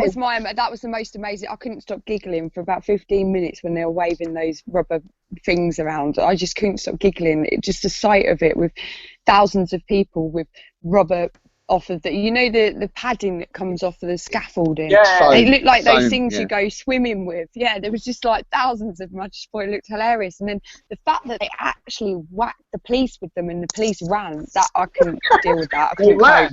I nearly wet myself. Yeah, that was at the they BBC. Ran. It was so funny. Where the hilarious. BBC's breaks off to the right, when you ran down the forecourt and then it chucked the right. They obviously had a cut-off of information because they thought there was a lot of them. Now, when we looked to the side, the police hadn't caught up with us from behind, so they were actually alone, and I don't think they realised it. And they come into the crowd, and the crowd were like, "Hey up!"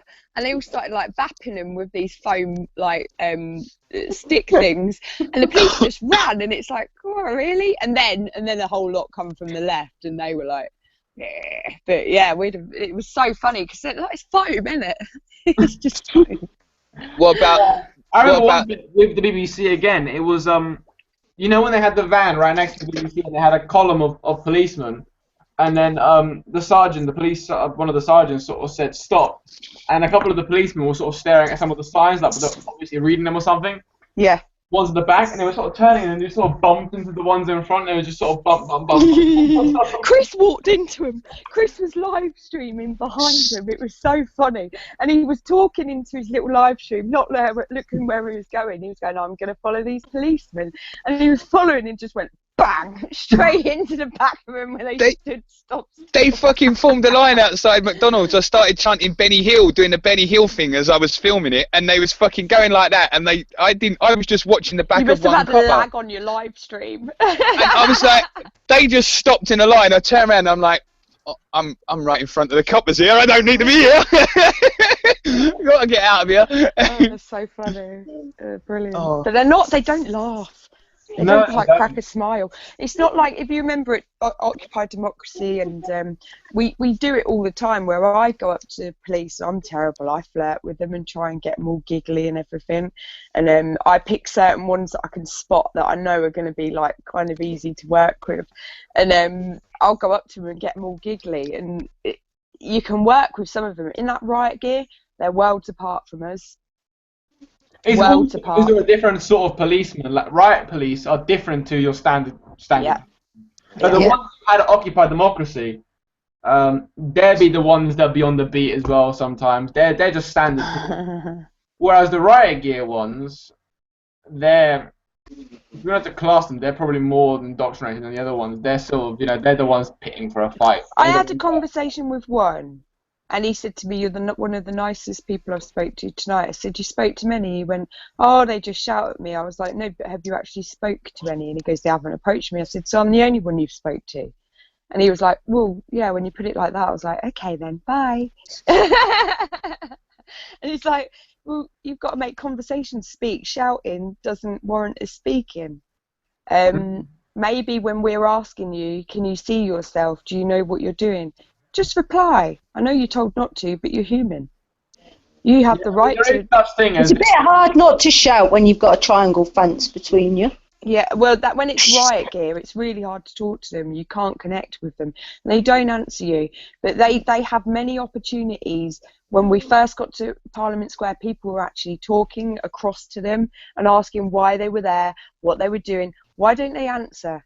Why don't they turn around and say, "Look, mate, this is my job. I don't want to do this. I really don't want to hurt you." And blah, blah, blah. Do you know what I mean? Actually speak like a human, not "Back off. Stop throwing missiles." It's not a missile. It's a fucking foam thing. Get over it. For God's sake, you're being pathetic now. It's like football at Man United. They didn't like my mirror. Ref. It's like, they didn't even touch the floor. That was always funny, though. The idea of, oh, it's a missile. No, it's not. It's a fucking missile. It's a blade of grass. Stop being a wuss. If a missile was thrown at you, you'd probably not be able to reply. Well, you could open it up and see the word Sony, then you can tell the difference, can't you? One's got Scaffolding United on it, the other's got Sony in it. It's like, duh. Oh. I love dropping big corpse in it. My brother said today, he goes, you come out with the most flippant of comments. It's quite off-putting sometimes. You're so forceful in the way you speak. And I'm like, well, yeah, if somebody does something wrong, then they should be told what they've done wrong. Yeah. People shouldn't hide it just because they're scared that somebody's going to go, oh, you shouldn't be talking about that. No, we should bloody talk about it. I'm not scared of talking about it. I'm not going to be scared. You know. I found my mirror quite effective. That did work. They didn't like looking back in it. That was by far my favourite sign of the night. That was a stroke of absolute genius. That was incredible. Yeah.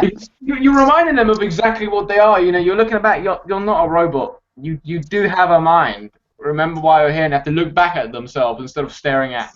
Most of them wouldn't look at themselves in the mirror, and I even said that to them. I said, you can't even look at yourself. No. I was going, yeah, like, that lady was. I wonder how many of those policemen went home and couldn't sleep that night. Not many, I don't think. Not many. I think they were knackered. Had a lot of running. As us. Yeah, they probably. Well, if they weren't, I wonder how many of them had a thought about it the next day. Exactly. Yeah, I would say a lot of them on the Thursday morning probably reflected on what happened. Definitely. I did say in the day of the 5th, the morning of the 5th, I turned around and I said, I wonder if Lizzie's arse is clenching yet. Yeah, you know it. You know it. Dave staring from the window, by the way. What? Did you see that? What? There was a guy. We only saw it from the camera lens because we happened to zoom in, but from one of the top windows, because obviously she's in there, so she's got the entourage, security, and whatnot. There was a guy in red staring out of one of the top windows on the left. Hold on, if she was definitely in, there would have been snipers on top of that building. She was definitely in because the flag's up. The flag was up and there was a lot of lights on, so that would have explained even more so why they was ready, because they knew that people were going to head to the palace. We'd have been killed. She was in. We'd have been killed if we'd have attempted to go in. If the Queen is in, I am sure that they have snipers. I was going to Chris, are you going to dare me to touch the fence? You'd have been shot. She was definitely in and looking out the window. Oh man, there must have been. Look at the way David Cameron reacted to that person approaching him the other week. Do you know what I mean? Oh, that was hilarious. Did you see him though? The bloke says, yeah, if running to the gym and accidentally bumping into someone is, a huge protest. I'm just a runner. I like the gym. What else happening? Yeah, that was crazy. Yeah, they're taking it too far. Did you see my change of cover, Matteo? No. It's the mirror with a reflection of the policeman in it. Yeah. That was a really pretty photo. I really like that. He done really well with that. Yeah, Kiri was definitely took some nice photos. He's blatantly he's sort of like faded pee out in the background. The mirror though, with the policeman's reflection in it, is bang on. Bang on. Perfect. Where can I see it? P's cover photo. Oh, okay. On Facebook. I got bored of my sign, my freedom sign, so I hung it on a lamppost as we were walking down to Buckingham. I went to use the toilet in the park, as you do, on the way past. And as I was walking past, somebody was wearing it round their neck. On the sign. Recycle. There was so many signs, so many flags. It was incredible. It was an incredible night. Yeah. It was definitely the best protest I've been on this year, without a doubt. Yeah. When we've been to loads. Like Matteo said, when I hit the top of those steps, I nearly urinated. I was like, oh my god. Me and Kiki just looked at each other and our eyes were they fucking came as big because we was worried that you hope. You don't know in the day, is it good? You have no idea who doesn't in the end. And I said to her, we were talking about last year and how all of a sudden at the right time everybody was there, and it was like that again this year. It was just like one minute you look, there's a few people, the next minute it's like, oh my god, there is fucking loads. But it was like, not to exaggerate, but It's like at the end, at the end of it is exactly like at the end of V for Vendetta in the film. Yeah. Or even with the end of 300, the film. I don't know if you've seen that either. Where you sort of see all of the people wearing a mask. The camera just lifts up, and you sort of see hundreds, thousands, and you just sort of see the line of people just Did there. you get it on film as you did it? Huh? Did you get it on film as you turned the corner? Yeah. We've got. Wow. We got Andy sort of filming, like literally doing that exact thing, looking at the people, okay, it's a little bit, and then suddenly you turn on and just like loads of people. Just massive masks. Did we get? Hold on I tell a you what, second. they better have got me up on that thing with that drunk bloke. Because I loved that bit when I said whose streets, and that crowd was going, yours, our streets, whose streets, our streets. That was fucking amazing. I love that bit. That was my highlight. We were there near filming. We almost lost the camera actually at one point with the BBC protests because Patrick was doing one bit with them. Patrick was doing one bit, every now and again talking to the camera, describing what was going on, and the column of police just barged straight in the middle of them, in the middle of Patrick and Aaron. Me and Andy just managed to grab Aaron and pull him back just as the policeman barged into Patrick. Dangerous job, innit? Didn't have any gear on. Well, I have to say, Patrick, he loved it, didn't he? His face. His eyes were twinkling. It's like Christmas. It was brilliant. We kept saying it and on Christmas, didn't we? We kept saying this is on Christmas. Nolly Christmas. He absolutely loved it. I mean, we talked about it afterwards. He was ecstatic at the way it went.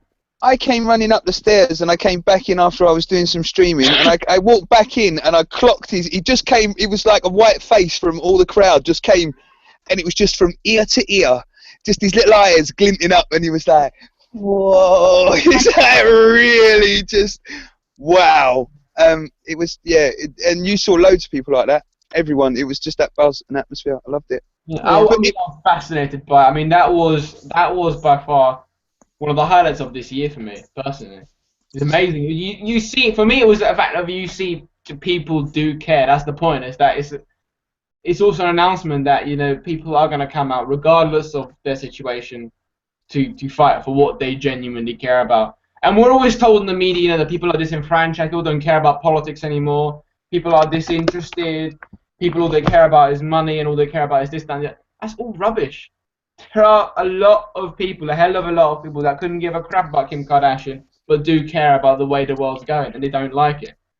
And they're out there protesting, not just in London, Washington DC, in Glasgow, and wherever the hell else. I think it's really lovely. I think that there's a heightened conscience going on, and the best part is we have to all admit that it doesn't matter what part we've played in this, whether it be media, live streaming, pro action, direct, we're all becoming, we all love each other, and that is something we all feel bonded and connected to each other, because every time I see you guys I'm like, oh my god, it's you, and I'm running over, I'm like, I found you again. Do you know what I mean? And it's that whole, and every time you see somebody else you're like, oh, I love you so much, oh, and you, I love you too, oh, and you, and you, and you, and you, and it's growing. It's like a family. Basically like a family. You can rely on those people and they can rely on you. It's like a family. Yeah, definitely. And the worst part is, though, now you've finished filming, I was only just getting used to the filming towards the end, and now you've finished. It's when I was sticking a sticker on the banister at the bottom of Trafalgar Square, like just the Anon sticker, and Erin literally ran in with the camera, and I'm like, oh, and it's sort of like walking off, kind of like, oh, getting in my face again, are we? And it's like, but then towards the end, I was just getting used to it being there, and then you're like, yeah, we can take the mics off now, and everyone else like, oh.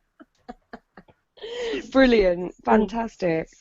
Well, I'm looking forward to the next one where I don't have to keep track of all the camera crew now. Oh, yeah, we do. God, yes. Yeah, we'll go proper next time. I ain't gonna even. I'm next year, so we'll be in London for the whole night. Because I mean, for that one, I was like, shit. All right, where's Aaron? Where's Andy? Where's Joel? Because if any of them get caught, I have to be over there because I'm the only one I'm the only official journalist. I have to make sure that none of them had any trouble. Yeah. So At all what did times, the whole everybody looked the same because they all had the masks on. Aaron then went full out and put his own mask on with a hood, so he looked exactly the same as everybody else, minus the camera. See, the thing is, like, we just pretty much accepted you as friends. Yeah. Do you know what I mean? We don't see it as a working relationship. No. But you are a TV, where you are a camera crew, and you are, you know, making a documentary, and there is that working relationship there. How did the rest of them all think about? What do they think of it? Was any of them? Were they the same? Yeah, I mean, they were all really the same. They were all really open to it. I mean, nobody had any sort of, you know, like professionalism. Not in that sense, but nobody had like that sort of standoffish where you're journalist there. It was all very friendly. It was all very friendly, very sort of, you know, family-ish as that. Because I mean, and that's what we felt like afterwards. You know, we felt really, really accepted. Like even with Mickey, You are. Totally. but with all of them, like it was just sort of how, you know, we talked. I mean, after we stopped filming, we went out and we saw Mickey and all the rest of them. Oh, Mickey was an epic dude. Yeah, he was. You He just. dropped his glasses. Did you see him? I felt so bad. But they're only like a two. He says they're like a £1.99 job. He says but they're just cheap, so he doesn't mind if they get He's always broken. worn the same ones, though, Yeah. yeah. Bless him. Always worn the same ones. Attached to them now.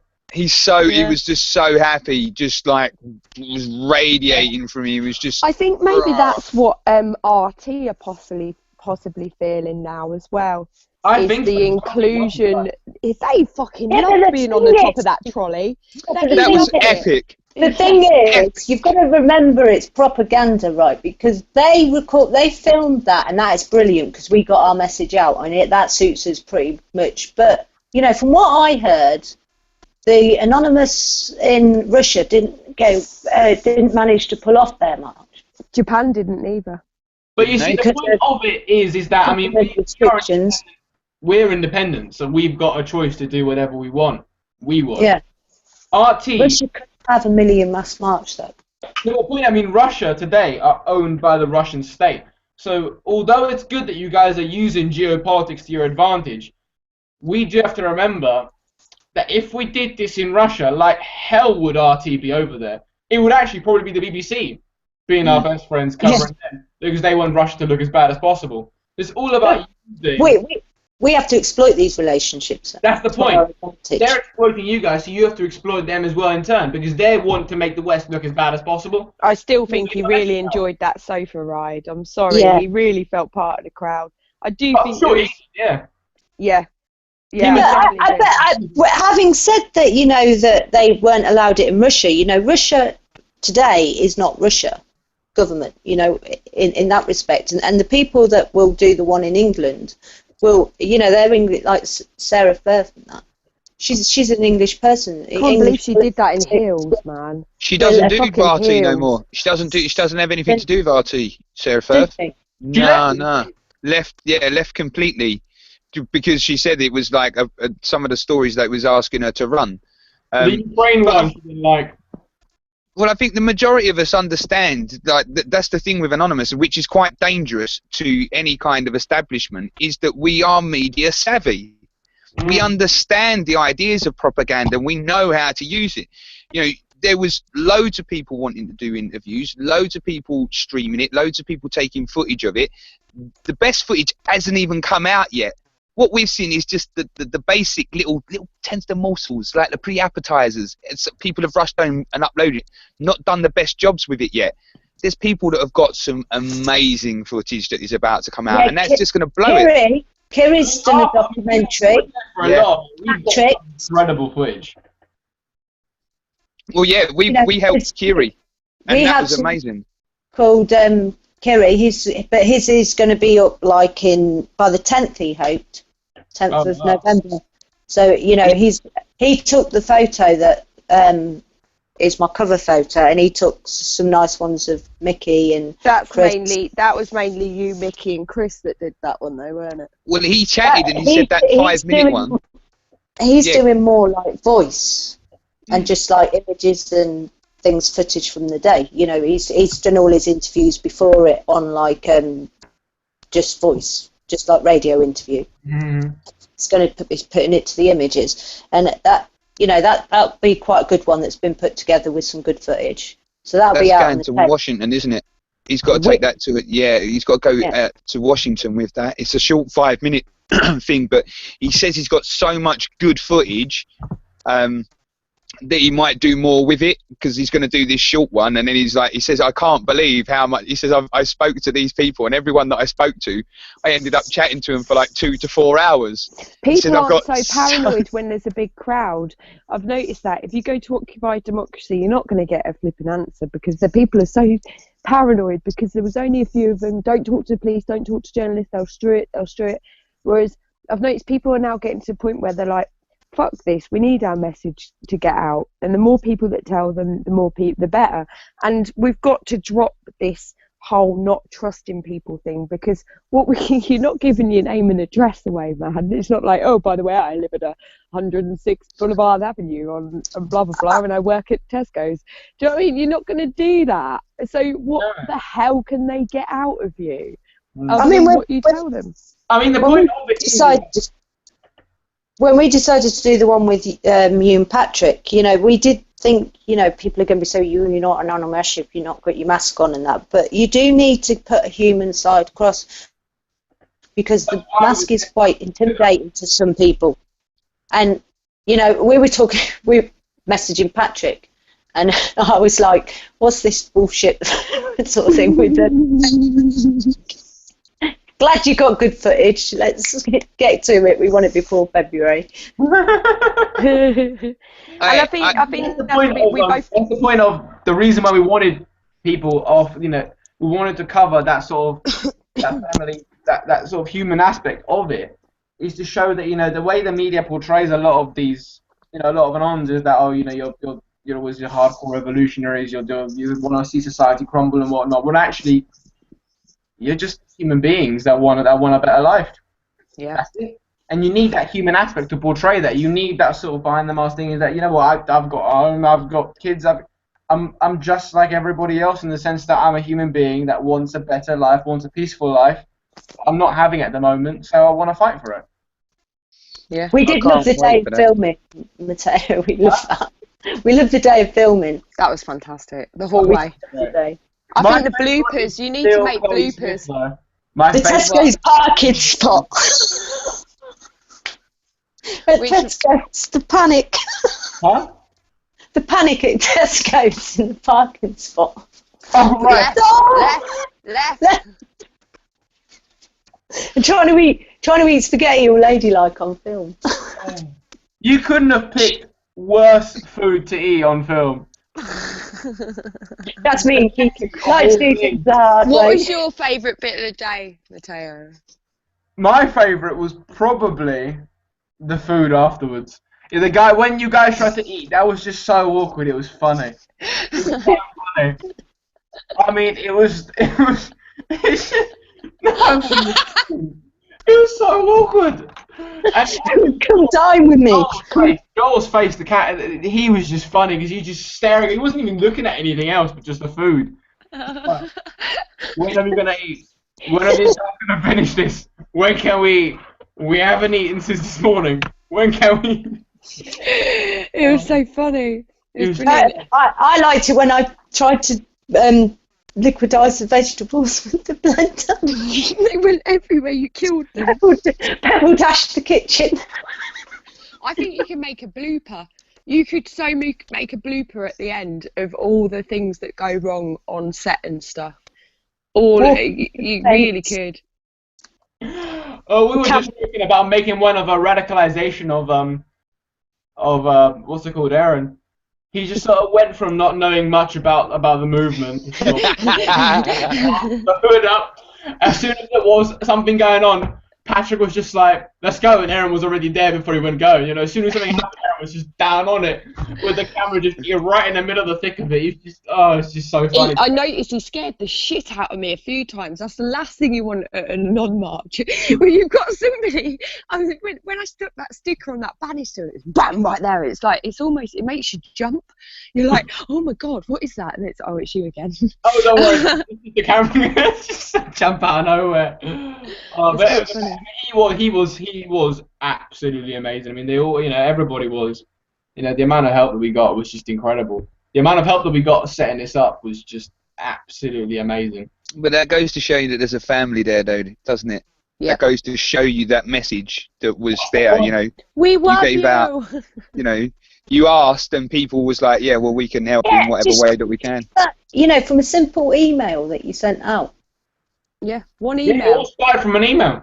It all started from an email.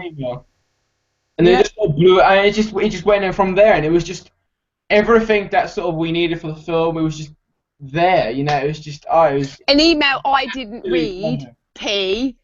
I replied to it, didn't I? After, and then P was like, "I've already replied to it." I replied to it the second time because I thought she hadn't replied to it. So I replied again, and she was like, "I've already replied to that," you know. I was like, "Oh, okay." Are we doing It's it? all right. Normally, when I think that's the biggest achievement. I text Matteo, I normally send about 3 afterwards, correcting all the spelling mistakes I know, and explaining myself. Yeah, I saw that. It's like bang, bang, bang, bang, bang, bang, bang. I said to him yesterday, I said, it's all clear in my head. All of telepathy. I said, we'll be fine then. You want to see the group chat? The 3 of us are awful. It's literally, well, we've got 4 of us now, and the mistakes kind of go. You go, oh, what a nice say. I meant say. Dave, for fuck's sake. And it's like, it's constant. All 4 of us always doing it. It's like, oh, we cannot spell. We've got to the point now where we give up autocorrection. It's the little tiddy buttons on phones. I mean, do they not know the size of fingers? Are they retards? They have all this technology, but they can't make it so you can type fast with the thumb and long nails. Oh, yeah. But I think one of the biggest achievements for us is probably out of all it was probably getting that interview with the MP. Hold on, but you got another interview coming up though, haven't you? What Might was have. the brand? Well, yeah, you might have that, mightn't you? Well, fingers crossed. Hopefully, the email's And then- positive, so. But when's that released? Because like, if we don't get front row seats, mate, there's going to be fucking mutiny. We need to be getting in the Houses of Parliament. Oh, of course. We've already been told we can go see it. I want. We just got to get our non-masks in. If you can't get plastic ones, printed ones on paper will work. We're getting a non-mask in there for fucking sure. I'm telling you that now. We are going in there masked. I'm There's telling you. nothing stopping me wearing a hat, and it'll go under my hat until I'm in that bugger in place, and then it'll be coming out the front. Yeah. And you'll be lucky if Me and Patrick are going to be talking about it. We're bringing them in to talk about them. Yeah. So, Oh, that's so unfair. Can we walk in there masked up? I'm pregnant. Oh. I'm going to say I'm pregnant. Matt, I'm going to do not Matt, denigrate against Matt. a pregnant person with a non-mask. I'm giving birth to a non-mask. That's my story. I'm sorted. So, you might have that issue. You can't walk in masked, but we'll think about that road when we come to it. all right. Well, that's either way. The masks are coming out, and they're coming out in force. So when is it? When do you plan to have everything wrapped up then? Well, we're hoping that we're going to get that last interview next week, hopefully. Well, we're waiting for the email, basically. He's just given us 5 minutes, but that's all we need. And have you got all the rest of the edit done? No, the editing process is going to start. Well, it's starting this week. It's going to be about February, I think, isn't it? Yeah. I mean, January, February latest. January sort of. Key, our birthdays. Yay! Our birthdays are in February. Come on, the February. And then we're gonna get a I'm gonna start contacting an MP to sponsor the room, to get us the room for December. I already know who to ask. Who was the Labour MP that was spotted there last night? I saw a picture of it earlier. I can't remember him. George Galloway, ask him. George Galloway. When you get you in there. Yeah, could do. I mean, I got a couple that would definitely say yes to it anyway. But we can ask him. George Galloway, I'm sure will say yeah. We'll say yes. I mean, the MPs won't be a problem. I was just so happy that we got a Conservative MP to interview. I was so happy about that. I'm so glad you made her squirm. They're not as happy as having all the unknowns. You love us more. No. You love us more than the Tories. Hold on, make sure your allegiance is right now, Matteo. Come on now, you can't be welcomed in and no Tory scum. Spaghetti for you. No, what I was happy about was the email we got afterwards. What, Yeah, can that we was- re-record that now? Huh? Can we re-record this now, please? Quickly, don't use that footage and destroy all you, and we'll give you a better interview. Did the email go something along that lines? Something along the lines of it was all misleading. Terrible interviewer. Please don't use the footage. Actually, no, not please don't use the footage. We remove your right to use the footage. Oh, good luck with that. Oh. And can I have my jacket back, please? See, that must be a shout out thing then, because did you put her face? You should have put it on Facebook. What, the email? MP. No, her MP's jacket. All right. Conservative MP's jacket for sale. To do with But as you please. instead of what we did to you, should Did have she just come sold back it. for it? Did she come back? Did No. We left it with security in the end. Oh, damn it. We had to No, leave. me and P would have had that. You could have auctioned that. We'd have put it on the ginger one. You could have auctioned that off at the end. We don't know. We just gave it was his coat. It was the ginger ones. He had it. Look, it suits him. We could crowdfund any legal defence we might need Oh, damn it. afterwards for that. Just for that. You could have put it at an auction at the end of the documentary. That would have been funny. As seen, why, as Pete, worn by. That's why we don't do media. Are you inviting her to the? Are you going to invite her to the showing? Of course. Oh, that's going to be so awkward. Can't wait for that. We haven't emailed her back. We haven't emailed her back from her email. But she signed away a right for the footage anyway, hasn't she? Yeah. So there can't be no legal because you've already signed on a dotted line. Ta-ta! We can do because it was signed. The name of the film was printed. We emailed her. We have all the emails on record. So there's absolutely nothing she can do. What was quoted with the off-pop stuff is a voluntary agreement that you treat your interviewers nicely, which we frankly did. I mean, Patrick was pretty kind. You gave her the jacket back. You left it with security. You didn't Yeah, have to. if it was us, we That was wouldn't have. nice. Yeah, she's lucky. Yeah. Saying would have happened. Well, That jacket would have got it. That was funny. That was funny. So. Everybody that features in the documentary is going to get an invite. So. Oh, Can't sweet. wait. I can't And what a wait. lovely bunch of people you had in the documentary as well. Yeah. We did. They were all amazing people. They were all really Mixture. Good mixture.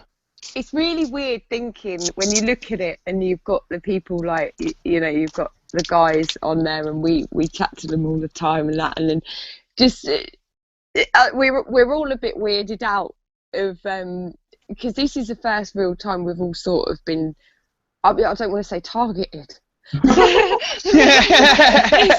use those words. No. This is the first time we've all sort of like come out, and there's such an immense, massive group of us that I think you picked some right good ones. And if somebody does it again, they're going to pick an equally good bunch of people. Do you know what I mean? There's so many you can pick from, but it's the fact that we all chat every day and we're like, you're in there too. And it's like, it's so strange. It's weird because none of us want to be. We're all so all the time try to prove that we've not got ego. We don't want media. We don't want it, but we do because we do want to get awareness across, and we want people to see what it's about. But it's hard because you're constantly trying to go, no, we don't want to be a leader. There is no leaders. There's no this. There's no that. So you never really know what footing you're on half the time. It's crazy. It's so crazy. One of the things that everybody does. It's about collectively pushing it out. Yeah. One of the things that me and Kiki said, like the night before that you came, or when we were walking up to the shop at some point, we were talking about why we were doing it, and we said that we wanted, however things to happen in the future, that people know that some people did try to change things. Mm. That every generation. We did try. We said that we didn't try. Yeah, but we've always had rebels. We've always had revolutionaries. People test the system and push the system to the limit, and we need to keep that for the future generations to inspire them as well. It's just a pity you've got hold of a bunch of people that don't want to be on camera. And it's so strange, you know. And that's the best part, because we all try so hard to be equal, so none of us want to be a voice for the other, and you almost stumble over your words because you don't want to go, oh yeah, because I organised that demo last week or something like that. You go, we organise that. Do you know what I mean? It doesn't matter who does it. We try not to put any names to anything, so it's all a collective. Yeah, but yeah, exactly. And it's really weird when you're on camera, because you're kind of like, you don't talk outside your circles a lot of the time, because it's very difficult sometimes. A lot of us don't have circles outside of Anonymous or outside the movement. I was going to say real people. We are the real people, but you know, people day to day, like at the schools and things. I'm avoided like the plague a lot of the time, and it's so strange because I come online and people want to be my friends and they want to be around me, and they're two totally different paradigms I'm living in. And I think that's the same for everyone. It's very strange for everyone. Putting stuff out to those people is even scarier. It's like, oh, how are they going to take us? Because I don't even know what they think of me. It's like they hate me. Well, I think as long as it's shown for the lols, I think like that's, you know, as long as it's shown that you have the best intention at heart, and it's done for the lols, and that is the good thing about the people that you've met, is that we are all interconnected, and those circles, even though there is that small circle, there's lines and links linking that out to the next circle and the next circle out. It's very much a spider's web, really, and of we interlocking do groups. each other. We do tell each other when we're out of line. We do tell each other when we've done good. We do give each other pats on the backs and stuff, but it's not half as much credit as what the mainstream would give each other. We like to make sure that we all know that even if somebody clicked a share button, we're really grateful for that. You know, we love it. That problem of, you know, once you stop doing that, then egos start to become a problem. Yeah. The egos start to build up. It's almost like you've got your own check and balance, in the sense that, you know, you're all thankful for what's going on, which means that you're all thinking, okay, I'm not doing this alone. Yeah. I am simply a part of a collective that is doing something amazing. And I think the person you help is the only person that needs to know, and they're the only person that does know half the time. So if one of us has gone to feed the homeless, we don't always need to broadcast it. Do you know what I mean? We don't always need to be. You do get a lot of people that do, like, I spent like this time doing that, and it's like, that's really good for you. That's really good. We equally do a lot of things generally. Do you know what I mean?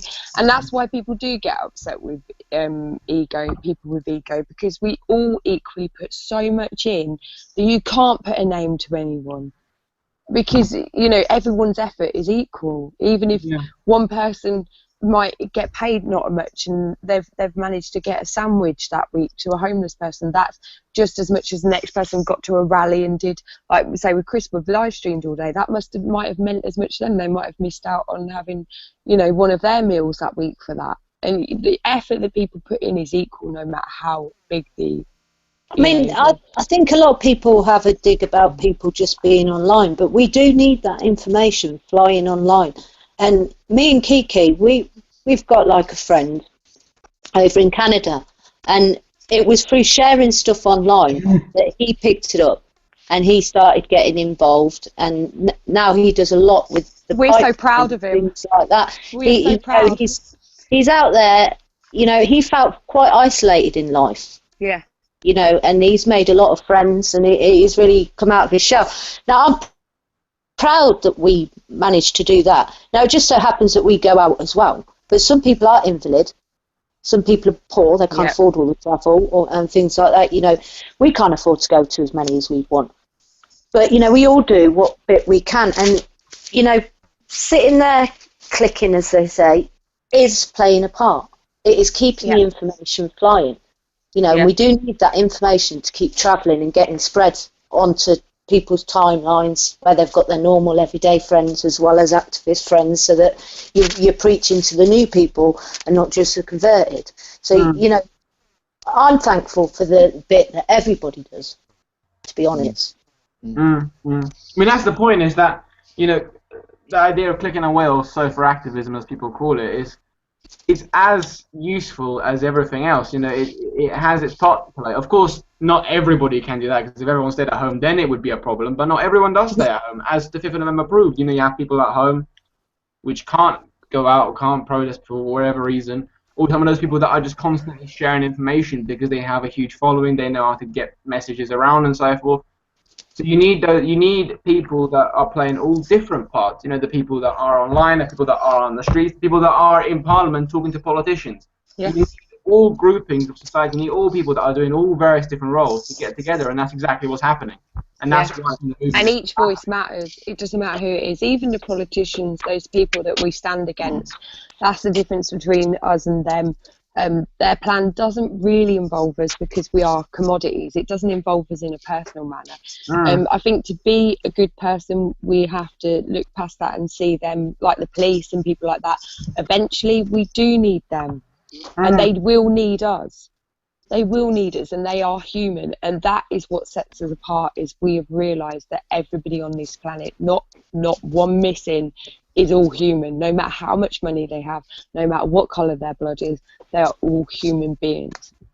Yeah, speaking as P and Key's like personal pet project in England, and the kind of evolutionary process that I've had being involved with these two, it's you know, it goes to show I didn't learn as much tolerance as I had since I've been working with these two, of just finding your role and finding other people's and appreciating everyone else's role.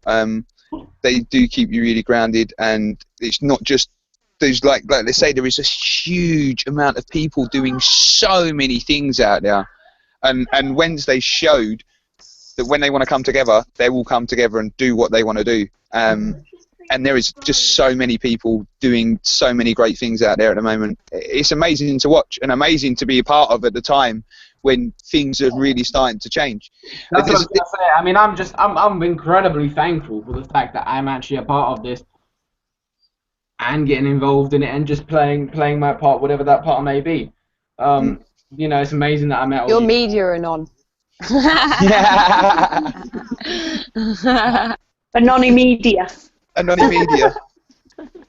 But you know, I mean, it's an amazing thing to be a part of, whatever that part may be, and nice. It is an incredible experience. It is an incredible experience, and you sort of see, it's like you sort of understand what humanity could be in the sense that, you know, these people, you've never met some of these people before, and yet on the 5th you talk to them as if you've known them since you were 5. You know, it's that kind of, well, why do you have to have this animosity when you're on the train, for example, to work and back? That nobody can talk to each other. If you stare at a guy wrong, you know, for some reason that's the worst travellers in the world. It's like you're being racist. Yeah, try that on a train with me. That ain't happening. I can't go shop. I can't go anywhere. If I'm on the phone to these guys, you'll hear me in the background and I'll be chatting away to everyone. Even if I'm on the phone, I'm like, oh, blah, blah, blah, blah, blah, blah, blah, blah. I'll take any moment there is and any opportunity. If I hear two people talking about something that I relate to, I'm like, oh, yeah, did you hear? Blah, blah. They'll look at me gone out and I think, well, they heard. But you see what I mean? It's that idea that, I mean, for 5th of November, everyone talks to everyone. It's that kind of connection of human beings, is that you don't have to be all this standoffish rubbish that society makes you or tries to make you be. You know, Well, you have an inclusive society where everybody is just happy to talk to anybody. Emily, who does blogging for us, she wrote a really good blog about ways you could help with November the 5th, even if you couldn't go. And I hope it's something that we can push a bit more next year. And it was things like just wear the mask to work. Just have it on your rucksack or go on the train with it. You know, just show it everywhere. Even if you can't make a march, physically show a support for it. It's like, you know, it's like carrying around, you know, everyone's got company brand and stuff. They're freely advertising on you every day. So why not do it for something, a cause that you believe in? I take mine on my bag when I go to work. It's on my bag as I walk to work. I'm a walking propaganda machine. Everyone Yeah, calls mate. my car I had an anonymous trick or treater this year. He got extra. No way! Yeah, he got extra. In Wicked. fact, I was just walking back with my kids, having taken my kids out, and he'd already been to my house, and I tapped him on the shoulder. I said, "Oh, you come with me," and I gave him shitloads. Good for him. See, I get pulled over probably a couple of times. I get pulled over a couple of times because of my car. Oh, okay. Oh, fuck yeah. You've got, like, it's like, when I went to Peterborough to meet Kiki, it was like, is this your car? You can't see out the back window because it's like a propaganda, it's like a television. It's everything that you need to know. That it's just like, smash, smash, smash. It's got about that much. But It's like one of the back windows of a buses. a lot because of the anon mask and that sticking out and things like that. The police love pulling me over, so I have to make sure my car's like constantly on the ball, constantly. They don't pick up on anything. Yeah. Oh god. That's funny. I normally got the one I got hanging up there. Yeah, I've got. I've noticed it's moved from the left to the right. That's, I think, like you said, that physical manifestation that we got to meet. Like I got to meet so many new people that I've made connections through this year. That was all going, and it was just from hearing your voice. They'd hear your voice, or they'd like see you, like, because they know the mask, and they'd be like, "Ginge," and then that awkwardness of like, hold on a second. I only know you from a mask or a little profile pitch. You're going to have to tell me your name before I can... And then as soon as they tell you the name, you're like, oh, dude! Oh, wow! It was amazing. The problem I have with that is, right, come on, guys. Some of you I have met fuck knows how many times. And every time you look at me as if to say, who the hell is that? Oliver, you are... He's the elusive one. It's so funny because they look at her and they're like, what? Hello? And look, one of the blokes spent the whole weekend at GCHQ with her. Do you know what I mean? You're like, come on, man. Yeah, it's so funny. It's crazy. It's absolutely crazy. But I said this to Kiki once. She says, I don't know. I said, right, I've stood at the door with a copper with a photo of me going, have you seen this person? And I'm going, nah, you know, never seen her before in my life. And Kiki's like, I don't see why, you always just look the same. But every fucking process, Oliver, the amount of times I have to say to him, it's fucking P. And then he's like, oh, P. It was so funny. He looked for ages, didn't he, on Wednesday? He was still looking at you for ages, and it's like, oh, come on, you've met her like 5 times, man. Mickey was the same. I was like, oh, Nick, you ain't doing this again, are we? Oh, fucking hell. No, but it was a good night. It was a good night. Very. I don't know if anyone's seen what Carl Green's been suggesting. I'd suggest you I'd just say go and take a look at his Facebook and go and see what he's talking about on now. Who's this? Carl Green. Maybe some kind of festival idea going on. I don't know how we're going to do that.